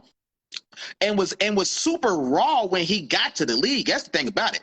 Like, he was winning off just pure strength and athleticism and was still learning how to, like, really rush and use moves and counters. And that's what's so special. And what's crazy about him, complete nut, if you ever met this dude or knew this dude. I was around him a little bit just in the crib. But fell out of the league for like 5 years. Just a couple years ago, after 5 years being out of the league, in and out of drug rehabs and different troubles with the law, he gets signed by the Cowboys. Remember, like 2 years ago? Mm-hmm. Boy had 8 sacks. Boy had 8 sacks off his couch in 5 years. Man, get the hell out of here, man. You're not going to – that was 100 sack. That's a 100-sack guy.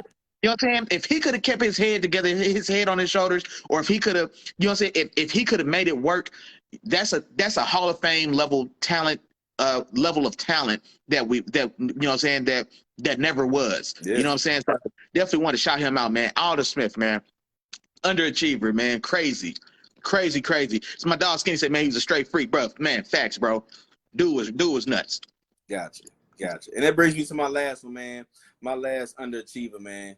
And I'm gonna go through another name at you, man. And I actually used to like this dude too, man. Sean Merriman. For those who don't remember Sean Merriman. Hey, Lights out. Listen. Ray all pro. Ray was all pro. Wasn't he? I thought he was all pro 1 year. 1 year. You're correct. You're correct. 1 year. Bro, he was, I don't know, man. He might have only been all pro once, but he was a regular Pro Bowler then, right? Wasn't he? Listen, he started off his career. Talk me through this one. Talk me through this one, bro. Come on. So, Sean Merriman started off his career 3 straight Pro Bowls. 3 straight. You know what I'm saying? His rookie year. First off, he came out in the 2005 draft. He was drafted, I think, 11th overall. He was drafted 12th. 11th pick was DeMarcus Ware. He was drafted right behind DeMarcus Ware pick. They were the first 2 linebackers drafted in this particular draft. He started off his season, rookie year, 10 sacks, then 17 sacks, then 12 and a half sacks, right? Yeah. After that, nothing. I don't know if you ever remember. He also got caught because he was on that juice. Steroid. Yeah. He was on that juice. After that 3rd year, he absolutely did nothing. He played 1 game in 2008. He played 14 games in 2009, only 4 sacks. He only played 3 games the following year, 5 games the next year, and 10 games his last year with only 1 sack. He completely fell off that track. And the reason why I remember is because, like I said, he was one of my favorite players when I watched him. And it's one place specifically that I remember. It was an offensive lineman coming around the corner. When I tell you he blew this offensive lineman up, he got under his chest, picked him up in the air, and slammed him on the ground like he was a little kid, like he was like it was a little receiver coming out there to block him, like it was little Tavon Austin or something. That's how he got this offensive lineman up off the ground. I said, "Hey, this dude nice." And he was the, he used to do his little dance, little thing. He used to do that when he get his sacks. Yeah, he was nice. He came out nice, man. But then after that, man, he just fizzled out. You know what I'm saying? He didn't do anything after those first 3 years. I don't know if it was because he was juicing, and then once he was off the juice, he wasn't. I don't know, but that was it. Like, you were right, Willie Jack. You remember his high years. You know what I'm saying? He came out. But yeah, I'm about to say, I remember he was a dog. Yeah. If he would have continued on this path, I think he's a surefire Hall of Famer. You know what I'm saying? Yeah. He'd have came in and did all the things that we saw him do, and as the 12th overall pick, he looked like he was gonna be the next big thing for sure. Yeah. But it all kind of went away, and he ended up underachieving, man. So those 2 years kind of. Hey, Skinny said, when was his last season? Skinny said, when was his last season? 2012. 2012. Damn. Yeah. Yeah. So he came in the league in 2005, and he left in 2012. His first 3 years was nice. You know what I'm saying? But after I just remember. Yeah, I remember when because those were the years that LaDainian Tomlinson was going crazy as well. Yeah, 05, 06, I think that's the year that LaDainian Tomlinson broke the touchdown record. These are the years they was making those playoff runs. They had those playoff runs. They was like the number 1 defense or number 1 or 2. Yeah, I remember those years, man. But yeah, I didn't realize it was such a steep drop off like that. I think you're right, bro. Once he got busted and got off the juice, disappeared, bro. Yeah. So hey, that goes to show, man.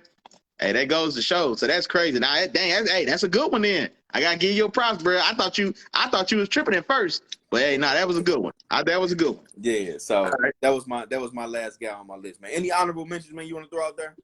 Yeah, I'll do I had 2 more written down. Eric Ebron, man, he was a tight end. Like I said, Eric Ebron was drafted to be the next Vernon Davis or like the next guy like that, but didn't really pan out. But he was just in the league a couple years ago, so we had him on our team. So ended up salvaging his career with the Colts and Andrew Luck, and then he came to Pittsburgh and did okay, but still underachieved. He was drafted top 10. Like I said, when you draft a tight end top 10, you know what I'm saying, you looking for Travis Kelce, you looking for George Kittle. So he never got that high. But the one I want to talk about, man, Cedric Benson, dog. Cedric Benson coming out of Texas. I like that. Come on. He's supposed to be nice. He was supposed to be nice. Bro, Cedric Benson was that. Cedric Benson kept two other Hall of Fame, well, maybe not Hall of Fame. I'm going to say it right now for the sake of this conversation. Cedric Benson kept 2 other Hall of Fame running backs off the field at Texas. Adrian Peterson had to go to Oklahoma because Cedric Benson was already at Texas, and the coaches told him, no, you got to wait behind Cedric. Adrian Peterson didn't want to have to wait. So he went to Oklahoma, and then damn near ran for 2,000 yards as a freshman. He should have won the Heisman that year. He got robbed. It was some bull BS. But yeah, so Adrian Peterson went to Oklahoma because of Cedric Benson. And here's another one. Priest Holmes was there before Cedric Benson, and he was slated to be the starter after Ricky Williams left, and then he got injured. Cedric Benson came in, and then Priest Holmes just never really he never beat out Cedric Benson for playing time. Priest Holmes ends up getting drafted like in the late rounds by the Ravens. He backs up Jamal Lewis, wins that Super Bowl in the 2000s teams, and then he gets traded or gets signed to Kansas City, and then boom, has 3 or 4 all-time seasons in Kansas City, those early 2000 Kansas City Chiefs teams where Priest Holmes brought them back to life. So look at Priest Holmes, look at Adrian Peterson, who we know they was, and Cedric Benson was that guy in college. Was a monster, bro. Was a monster. And he was a borderline bust because he got drafted number 4 overall by Chicago. And I don't know what the deal was in Chicago. He never got going in Chicago. I don't know if he ever had more than 500 yards in Chicago. And I'm talking about in like 3-4 years. He got drafted to Cincinnati. And I think he had like 3,000-yard seasons back to back once he got to Cincinnati, like 4 or 5 years into his career, where he was already kind of coming on the downside as a running back. But he kind of flashed what we all wanted to see from him in his true prime coming out of college. But it just never worked out in Chicago for every reason. But then, like I said, we got a flash of, we got a taste of it in Cincinnati at the end, and so that's why I put him as an underachiever instead of a bust. Okay, got you. I like that. I think Sid definitely would be one that goes on our list. And my honorable mention, man. And I was still kind of debating. Is one was Darren Mcfadden, so I was with you on that one. Okay, he was one that I was getting ready to list on mine, but I was just still trying to determine that. But then my other guy, who I would determine as an underachiever, is going to be Sammy Watkins, man. Sammy Watkins. I think he was an underachiever. Drafted 4th overall, 1 year over 1,000 yards. You know what I'm saying? And that was pretty much it. You know what I'm saying? Can't stay on the field, always stays injured. You know what I'm saying? But he's still in the league, man. He'll still give you those first 5 games of the year where he gonna bust you over the head for 130 a game. But then the rest of the season, I don't know. You know what I'm saying? He's almost like he disappeared, get injured or something like that. So. And then real quick, man, Skinny reminded me, he said RIP, man, to the legend, man, Cedric Benson. I forgot he passed away, man. Yeah, I forgot he passed away. He died young, man. I think he was like 37, 38 when he passed away. Just a couple years ago, I think it was. So, yeah, RIP, man, to Cedric Benson. And I'll go ahead, because we're finna get into the bust anyway. Sammy Watkins is on my honorable mention as a bust. He got drafted number 4 out of all. Now, this is what's crazy. I was a huge Sammy Watkins guy coming out. He was coming out of Clemson, bro. I thought he was the number 1 receiver in that draft. My 2 top receivers that year was him and Mike Evans. But he was faster. I thought he was a more complete receiver than Mike Evans, because Mike Evans was a big, tall, jump ball, deep threat guy with Johnny Manziel at Texas A&M. So I thought Sammy was more complete and more explosive. He was a 4.3. Well, I don't know if he ran 4.3, like a low 4.4 guy. He was fast. He was fast as hell. Like, I thought he was the one. He got drafted number 4. And so the reason I have him listed on my honorable mention for bust, because, like I said, he was drafted number 4, and he was drafted ahead of guys. He was drafted ahead of Mike Evans, ahead of OBJ. Hell, he ain't had the career that Jarvis Landry had. Like, that class was stacked. There's another receiver we ain't thinking about. You know what? Stephon Dixon was in that class, drafted in the 7th round. But just for clarity on how deep that draft was at receiver. So I think there's like 6 Pro Bowl receivers from that draft, and he's not one of them. And so, like I said, when you get drafted that high, top 5 receiver, and you get drafted above guys that talented, and unfortunately, man, he didn't pan out. That's why I had to put him under honorable mention as a bust. But just because he was just drafted top 5. You know, you got to give me more. He got drafted by Buffalo, just like Skinny said, man. He was always hurt, and that's still a trend to this day, man, which is definitely unfortunate. We, like I said, was injured a lot in Buffalo, went to Kansas City, was injured a lot there, man. Had a couple flashes where he showed to be solid, but he never really showed to be the dynamic, special, elite player we saw at Clemson, though. Gotcha. Yeah. All right, Willie. Well, let's go ahead and finish it off, man. Let's go ahead and finish it off with our bust list, man. Let's go ahead and jump on into Matter of fact, it, we count Sammy as my first one, man, so you can go ahead and roll into yours, or I can go into my second. Okay, well, I'll roll on into it, man. My first bust is going to be Kevin White, man. Kevin White, wide receiver out of West Virginia, man. Drafted he was 4th, I think. No, 7th by the Bears. Yeah, he drafted 7th overall in the 2015 draft. Didn't even play in 2015 because he had a season-ending injury. Yep. But when he came back, they were expecting him to be the receiver that we saw at West Virginia. You know what I'm saying? Which was, a lot of people felt like the next Larry Fitzgerald, guy with great ball skills. You know what I'm saying? Go up and get it. The next Larry? Hey, man. Hey, that's the type of potential people viewed in him, man. That's the potential they view. But Pittsburgh was nasty. Larry should have won a Heisman at receiver when he was at Pittsburgh. That's another story. But yeah, go ahead. Fitz, Yeah. 5 years in the league so far. You know what I'm saying? He's been in the league 5 years, a total of 323 yards. You know what I'm saying? This is a 7th overall pick. You know what I'm saying? And not a touchdown. He ain't got in the paint not once in his 5 years that he's played. You know what I'm saying? So you talking about a guy like who had very, very, very high expectations, and we watched him, and he was a guy I thought was going to be good. I thought he was one of those guys that was for sure going to be nice. He said, Fitz stink, man. Fitz nice. You better stop it, Black. Better stop it, bro. You better chill. Man, yeah, you gotta chill, bro. Don't come here talking that nonsense, Black. Don't come here that's just disrespectful, bro. But yeah, man, I'm gonna go Kevin White, man. He's my first bust on my list on mine. What you think of that one? No, and he was another guy, man. He was an honorable mention bust on mine because I got another receiver, so I didn't want to do 2 receivers in the in the 3. But nah, he was definitely on my list. And this is what's so crazy about that. I'll tell you how much of a fan of Kevin White I was coming out. He came out with Amari Cooper, didn't he? I want to say it was him and Amari Cooper in that draft. Or you said was Kevin White? Yeah. Because I think Amari Cooper went number 4 to the Raiders in that draft. Yeah, if I'm not mistaken. Yeah, he went 4th. I'm not gonna lie, bro. I think I had Kevin White above Amari Cooper coming out. Bro. I had Kevin White. I ain't gonna lie, man. I ain't even gonna lie. Yeah, you did. I ain't gonna lie. Kevin White was nasty at West Virginia, bro. He really was, man. He really was. Yeah, that one hurt, bro. I missed that one bad because I think I had him 1. I think I had Amari Cooper 2, bro. I ain't gonna lie to you. But no, that's a good one. That's a good one for sure. Got you. Next on the list, man. I'm gonna jump into my second guy on my bust list. And some of y'all might even know who this is, man. I know Willie Jack know, cause Willie be paying attention.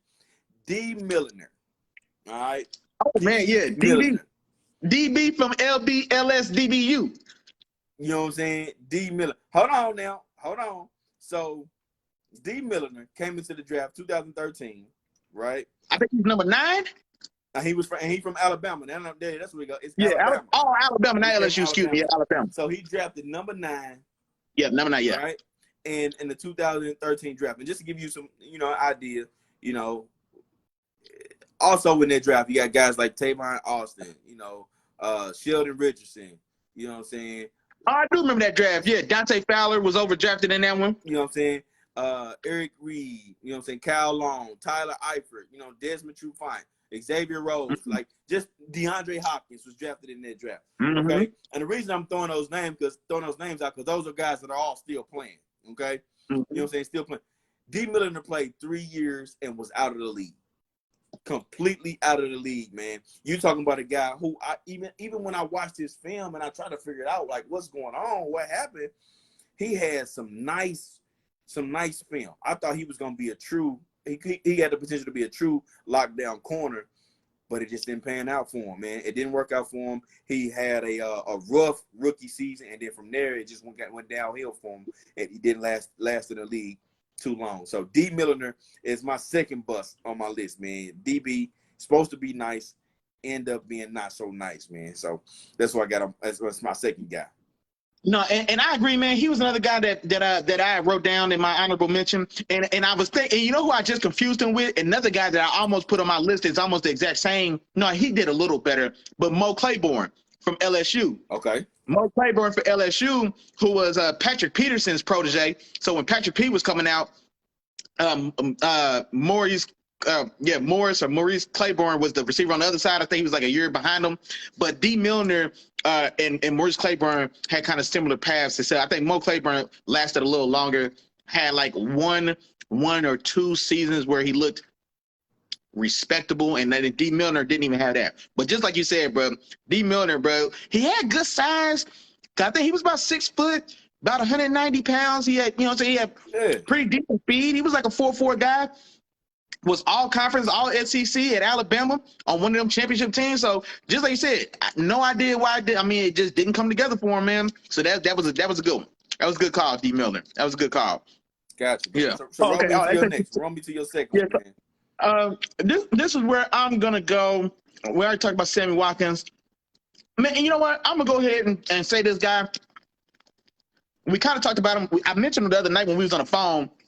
But just like what you was talking about with Braylen Edwards, I liked Braylon Edwards as well coming out, but I tell you who I was even higher on coming out was Charles Rogers, bro. Hey. I was so sick that Charles Rogers was going to be that guy. Nice, dog. Y'all might not even know what Charles Rogers is. Michigan State, he was the number 2 overall pick in the draft. And this is how good he was, bro. He got drafted ahead of Andre Johnson. Andre Johnson was the next pick at 3 by the Texans. Charles Rogers got drafted number 2 out of Michigan State by the Detroit Lions. And, bro, I mean, he had, and I was talking to Chop about it the other night when we was kind of going over it. Bro, he had a fire-ass, like, pre-draft commercial. This is back when they had, like, the them and1 style commercials where, like, there was, like, a little beat. And so, like, hey, he was, like, kind of, like, he had this little like rhyme or whatever for his night, bro.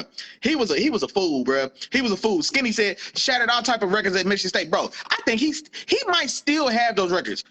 Yards, touchdowns, yards in the game, yards in the season, catches, touchdowns in the season, bro. He was a monster at Michigan State, monster. And bro, I'm not gonna lie, Well, no, I ain't gonna front and say I was doing like ranking drafts back then. I was still following it, but I wasn't like ranking. But like in my mind, and you already know how big of a huge Andre Johnson fan I am, and that I was. But I ain't gonna lie, bro. I thought Charles Rogers was the best receiver in that draft as well, bro. Yeah. Above my dog Andre Johnson, above my dog AJ, bro. He was crazy. I think hands down he was for most people. Bro, he was crazy, bro. He was crazy. But yeah, man. So and just like I said, man. And you know what, man? I don't even know if he played a full season. I think he, if I remember, I think he like got hurt in like the first or second game his rookie year, missed that year, and then I think he came back, got hurt again. I don't even know if he got to play a full season. He only played 5 games his rookie year, 1 game his second year, and only 9 games his third year. Damn, bro, that's 3 years. He didn't even have a full season's worth of games, bro, in 3 years, dog. For a guy as talented as he was, bro, like, man, boys got to know, man. Hey, y'all got to, hey, if for y'all who don't know, man, YouTube Charles Rogers at Michigan State, man. I'm trying to think of a comparison of who we thought he was going to be, man. I'm going to think of somebody, but, man, that boy had it, man. And just like I said, never came together, man. Charles Rogers, man, number 2 overall. Okay, now bring me to your last one, man. What's your one? Okay, yeah. Oh, yeah, and this where I'm going to go, man. I'm going to go Trent Richardson, man. Trent Richardson out of Alabama. Oh, yeah. He came out the Ingram, right? He was after Right after Ingram. And this was crazy. Him and Ingram was in the backfield together, and, bro, you couldn't tell me that Trent Richardson wasn't the better running back. Like, bro, and it wasn't just me. People was really hating, not even hating on Mark Ingram, but people was really like, bro, why is he getting so many carries? Like, bro, we need Trent to get, 5 more of Ingram's carries, bro. He was bigger, stronger, faster. You know what I'm saying? Well, he was heavier. He wasn't tall. They both short. But, dog, Trent Richardson was built like – he was kind of built like Maurice Jones-Drew because he's like 5'7", but he was like 225. Yeah. You know what I'm saying? And he I don't know what he actually ran as far as 40, because I don't think his actual official timed 40 was fast. But at Alabama, you'd have thought that boy was 4'4". You know what I'm saying? Like, he really was like that, bro, at Alabama. Like, he was that deal. Got drafted number 3 overall, man, goes to Cleveland, and got traded before his rookie contract was out. You know what I'm saying? Got traded, I think, either in his second or third year to Indianapolis. Now, that was a fleece because they got a first back from Indianapolis for Trent Richardson, and I think they cut him either that same season or the season after, man. So just – and what it turned out to be, he had no vision. He had no vision at all. There's so many clips and highlights and things you could probably, I don't know if you can find them on the internet, but back then that they would show steals, like they would show play of frame and then pause it so you see this steal and you see Trent Richardson like running left into a dog pound of 8 offensive linemen, defensive linemen, and to his right, 2 yards to the right, is a 4-yard hole. You know what I'm saying? And he don't see, you know what I'm saying? He just had no vision. You know what I'm saying? And then also his short area quickness was limited. You know what I'm saying? He just turns out that I guess it was more about Alabama and the machine they had going, and it shows that I guess, you know what I'm saying, this is why Nick Saban makes the money he does, because he knew enough to know that Mark Ingram was the guy in that backfield and not Trent Richardson, or at least not at that time. But still, man, Trent Richardson is definitely, man, huge bust. Gotcha. All right, man. Well, I guess I'm gonna stay in Alabama, man. Oh, Skinny said they was comparing them to Ray Rice. You know what? That's not bad, but I think he's built more like. I think because Ray Rice was also another guy compared. He was like compared a little bit to Maurice Jones-Drew because they those short guys. They all three like 5'6", and they kind of stocky. But I think Ray Rice. I think Richardson and Jones-Drew were still bigger and stockier than Rice, and I think both of them had more kind of power to their game than Rice. But yeah, no, they all three was in that same mode. James said, Skinny also said he couldn't stop drinking. Oh, okay, I didn't know that. I did not know that. Jerry Rice. Oh, he's talking about Rodgers. Whoa, Jerry? Man, I don't know, man. He was that deal, but man, Jerry, bro. But you know that's what they like to do. They like to put those names out there and say, "Oh, he has to." Man, that's a lofty expectation to put on somebody, man. They do it all the time. That's a lot to put on somebody. Man, that's a lot to put on somebody, man. Jerry, but man, I ain't gonna lie, he was like that at Michigan State, though, man. Golly, yeah, that boy was crazy. That boy was crazy. All right, but yeah, good. And that brings me into my last guy, man. And I thought about it. Of course, we got some names out there and some obvious names out there too. We're probably throwing them out there, but I didn't want to do no obvious name, man. I want to do somebody that people probably thought about but forgot about a little bit. You know what I'm saying? And this is another guy that's still in the league right now. I'm going OJ Howard, man. OJ Howard, man, coming out of Alabama, was expected to be one of the nicest tight ends as well. You know what I'm saying? When you look at his body of work, you know what I'm saying, his size, you know what I'm saying. Was he 10th? He actually went 19th. 19th. Oh, 19th. Okay. He went 19th. So he went a little bit later than some of the other guys. Oh, okay. I don't know why I thought he was 10th. Okay. But he was a guy that was supposed to go into Tampa Bay and take over that number one spot easily over Cameron Brate, you know what I'm saying, and be that guy. But he didn't. It didn't turn out to be that. You know what I'm saying? And since he's been there, he's been playing that backup role behind Brate. Even when an older Gronk came over, he played behind Gronk.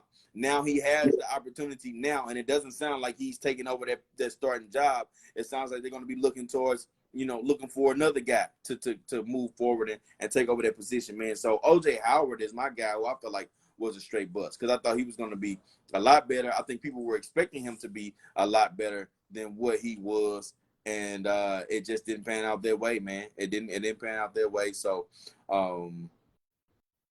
we'll see what his future holds. But I got him marked down as a bust, man. A straight bust. No, you know what? And that's not a bad person. I ain't gonna lie. I didn't think of him. Now here's the thing for me, honestly, on OJ Howard, I wasn't a huge OJ Howard guy coming out. And this is what's so crazy about OJ Howard, bro.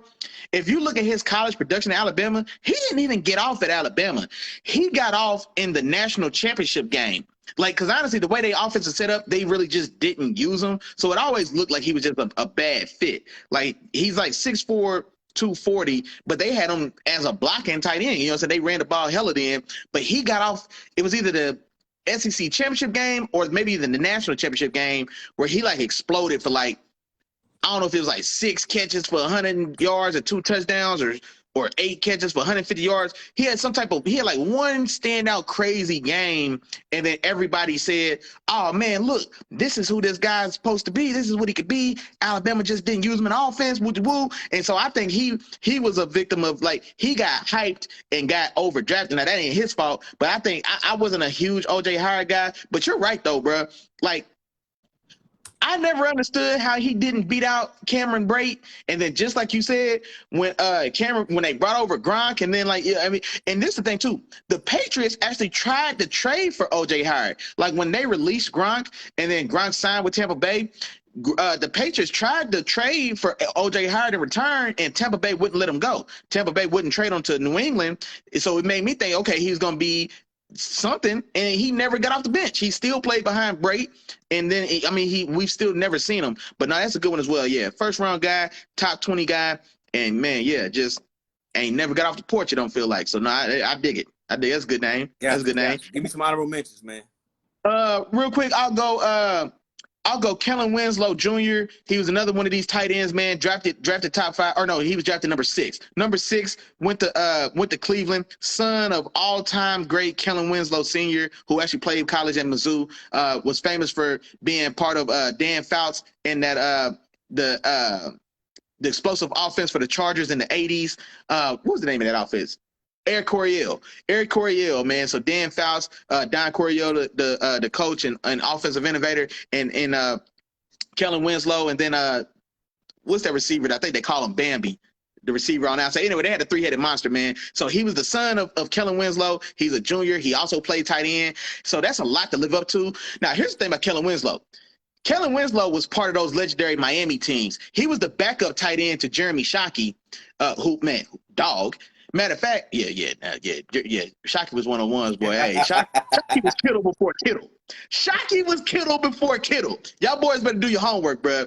But Shockey, but he was injured. He was injured a lot. He had some attitude. You know what I'm saying? He had a little attitude on him, but he was Shockey was one of the ones, man. But Kellen Winslow was his backup. And then when Shockey got drafted by the Giants, Kellen Winslow took over, and I think Miami still either won a championship or it was still but Miami was part of that dynasty. So he comes into the league, he's drafted damn near top 5, he's drafted number 6, he goes to Cleveland. I think he just never really he didn't do what you expect to do when you see a tight end go damn near top 5. You know what I'm saying? And so I think he had 1 year where he may have got 1,000. I think he had 1,000-yard season. But he was another guy, man, couldn't get out his own way. He had attitude problems. He had some trouble with the law and things of that nature, man, and it was just kind of out of the league unceremoniously and didn't never really make a mark like he was expected to. And so that's why I wanted to mention him as honorable mention. Oh, man, I'm sorry, man. I know we took a long time. One more that I think y'all might not even know about, bro. Aaron Curry. Aaron Curry was a linebacker out of Wake Forest. I'll never forget. He got drafted number 4 overall by the Seahawks. Aaron Curry was looked at as the safest player in that draft. Like, he was the can't miss prospect. Aaron Curry's game, bro, imagine like Clay Matthews at USC, where he's like a combo edge / sack backer. You know what I'm saying? And it was almost like Clay Matthews, a little bit of Khalil Mack because of his size, you know what I'm saying? But he was like a real do-it-all run. He could run and hit if you wanted him to. He could blitz. He could line up on the edge like Clay Matthews if you wanted to. Like, he wasn't the athlete Micah Parsons is, but the way Micah Parsons is used, that's who Aaron Curry was supposed to be coming out, bro. And, man,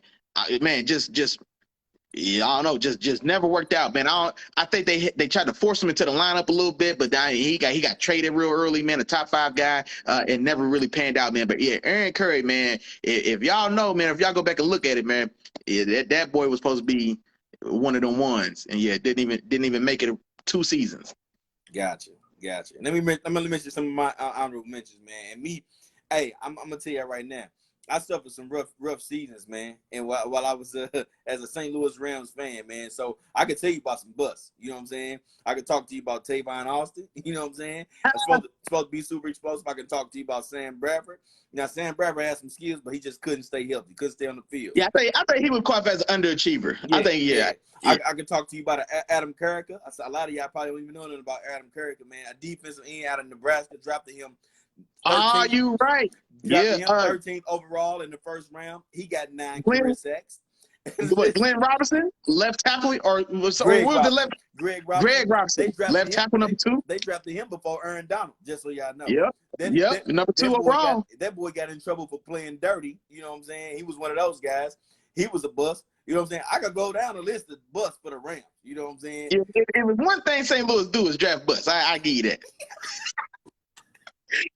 Hey, you know everybody y'all that's been studs has been traded for. Now, I'll give y'all Aaron Donald and Torrey Holt. Y'all drafted Torrey Holt. Did y'all draft Isaac Bruce, or was he traded or came over in free agency as well? I can't even remember. No, we drafted Isaac Bruce, bro. I couldn't even remember. All right, y'all done had 3 draft picks in that whole time. We drafted Isaac Bruce, you know what I'm saying? Drafted Torrey Holt for sure. We just ran into some bad luck, too. Like, we drafted Todd Gurley. Todd Gurley was good until he ran into some knee injuries. Golf was fake good. You know what I'm saying? He came. I think Golf qualifies as solid. I'm not gonna lie. He would be a solid guy. I think he's solid. Yeah. I would say he's solid as well. And then I don't think we had a first round pick since then. That Sean McVay came over and he traded all of them because he said, I want to get some guys now. Skinny threw a couple names at you: Ty Hill, Eric Crouch. No, Eric Crouch didn't play for the. Ty Hill was drafted in the first round, but he wasn't nothing. He was just fast. Oh, okay. I thought you were talking about Rams. Okay. Oh, Isaac Bruce came from L.A. Yeah, Isaac Bruce was on that L.A. Rams team with Jerome Bettis, and then Bettis got traded to Pittsburgh, and then Isaac Bruce moved with the Rams to St. Louis. So yeah, so St. Louis don't even get to claim Isaac Bruce. L.A. drafted Isaac Bruce. Yeah, and Skinny throw in Tony Banks. What draft was Tony Banks in, man? Tony Banks was trash too. I ain't gonna lie, he was trash. No, yeah. Y'all probably don't remember Tron Candidate. He drafted in the first round in 2000. I remember Tron Kennedy. I remember. I'm trying to think what school he went to. I do remember Tron Kennedy. Damn, that's a name I ain't heard in forever. Yeah, so we had a couple guys. Yeah, man. So those are my guys, my honorable mention guys for my bus. And of course, you have to mention. I guess you have to mention Jamarcus Russell, man. Maybe yeah. If y'all been paying attention, man, we left off some of the more obvious names. So like I said, we didn't mention Jamarcus Russell. We didn't mention Ryan Leaf. You know what I'm saying? We didn't mention some of these names that get said over and over again. But like I said, because some of these guys go without saying, man. But yeah, man. No, I ain't gonna lie, man. I think another bust that I was gonna mention, man, John Ross. John Ross got drafted by the Bengals. Now, excuse me, this is another one that wasn't John Ross' fault. Damn, I came out of nowhere, girl. My fault. This is another one that wasn't John Ross' fault because he got overdrafted by the Bengals because he broke. They say he broke Chris Johnson's 40 record, but then they do the simulcast side by side, and Chris Johnson won the race. So somebody explain that to me. But yeah, man, he got drafted top 10 because of that 40. And then, man, I don't know if he's caught 50 passes in the 4 or 5 years he's been in the league. Oh, Andre Ware. Oh, man, yeah, Andre Ware, the quarterback from Houston in the 90s, I want to say. He got drafted by the Lions, I think it was. He got drafted top 5. He's either number 1 or number 3, I want to say. Yeah, Andre Ware, man, drafted by the Lions, quarterback from Houston. Achilles Smith, another one, man. He got drafted by the Bengals, I want to say. These was hurt, man. Why are you trying to do these? Is brothers, man. Why are you gonna throw out the brothers? These are black quarterbacks back in that time before, you know what I'm saying, we had to still fight to make your name as a black quarterback. And yeah, these are some of the ones that set some boys back, man. Because these boys both showed up and went about nothing. It wasn't about nothing. Yeah, you know what I'm saying? So yeah, but nah, Andre Ware for sure. I think Andre Ware won a Heisman at Houston. I think Andre Ware won a Heisman at Houston in the early 90s or the late 80s. He got drafted by the Lions and was boo-boo. Achilles Smith. I can't remember where Achilles Smith played college ball, but I know he got drafted by the Bengals. I think he got drafted number 1 by the Bengals. Trash. Oh man, Seneca Wallace. Receiver, I want to say he came. It was like a yellow and what is that school? I know that name for sure. Yeah, that's a name I ain't heard in a minute either. Seneca Wallace, because he was good with running the ball. He could run the ball too.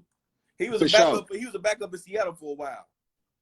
Yeah, he was. Oh yeah, he was exactly. You sure right. He was like a Tyrod Taylor almost, like a light-skinned Tyrod Taylor. Yep, Seneca Wallace. Yeah, Iowa State. Yep, there you go.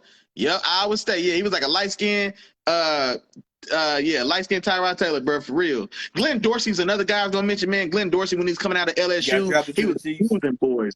Man, yeah. Matter of fact, the Chiefs had a couple. Glenn Dorsey, Tyson Jackson, they both played together on LSU's offensive line, and Kansas City took them both top 5 in back-to-back years, and neither one of them amounted to much of anything. Glenn Dorsey was like, imagine like, no, I was going to say Fletcher Cox, because he was like just a big-ass, just mountain, just strong, tossing boys, but just never was really that guy in the league, though, man. But no, man, I ain't gonna lie. We went a little late, man, so let's go and get some closing remarks, man. Man, what we got coming up, man? Talk to these people. What's next week, man? Let them know what's going on. Next week, man, we're going to flip it up again, man. We're going to give y'all something else interesting next week, man. We're gonna probably do the opposite of this, man. We're going to talk to y'all about some late round steals, man. We're going to touch a little bit on that. We're going to talk about some draft picks that hit. You know what I'm saying? Some ones that turn into some superstars or some stars. You know what I'm saying? And we're going to try to keep it the same. We're going to give y'all some different names, some names y'all don't hear all the time, some names that go under the radar that we don't talk about a lot and that deserve some recognition. So we're gonna talk about some of these guys, man. We're gonna give y'all some more of this information. This is a fun one today, man. It gives us an opportunity to not do the same old stuff. You know what I'm saying? To not talk about the same people we talk about all the time. You know what I'm saying? No, exactly, man. So next we'll change the pace, man. And just like he said, man, next we're gonna do the other side of that coin, man. This week we did, underachievers and busts, man. Next week we'll do, overachievers and steals. You know what I mean? So we'll do the other side of the same coin, man. But hey, other than that, man, if you ain't got no objection, man, I'll go ahead and close us on out, man. What you got? Close us on out, Willie. Hey, go on, make it happen, bro. Hey, here we go, man. Shout out, man. Quick rundown, man. Shout out to my dog Tom, man. Was first one in the door this afternoon, man. Shout out to my dog Tom Teasy, man. Man, shout out to Skinny, man. Came through, holding us down as always, man. Real deal STL Sports in the building. If you don't know, you need to know, man. Get affiliated. Don't cheat yourself, treat yourself, man. Who else in this thing? Man, scroll. Oh, the support sisters came through, man. Shout out to my moms and my sister, man. Came through, held me down, man. Appreciate that. Man, shout out to our dog Miles, man. New father, like we said, man. Came in here. And matter of fact, that's the game ball winner today too, man. Miles Anthony Connor the second, man. New daddy and everything, man. He came in there, man. He had an excellent question, man. He posed earlier, man, and really made me and Chop run late because we had to dive into it, man. But we love it, appreciate that, man. Our dogs Black came through and hollered at us for a little bit, man. He came in here with some foolishness, man, hating on Larry Fitzgerald, man. I don't know where they do that at. Who hates on Larry Fitzgerald? How do you hate on Larry Fitzgerald? It's Larry. Come on, man. Only a Ravens fan would do such a thing.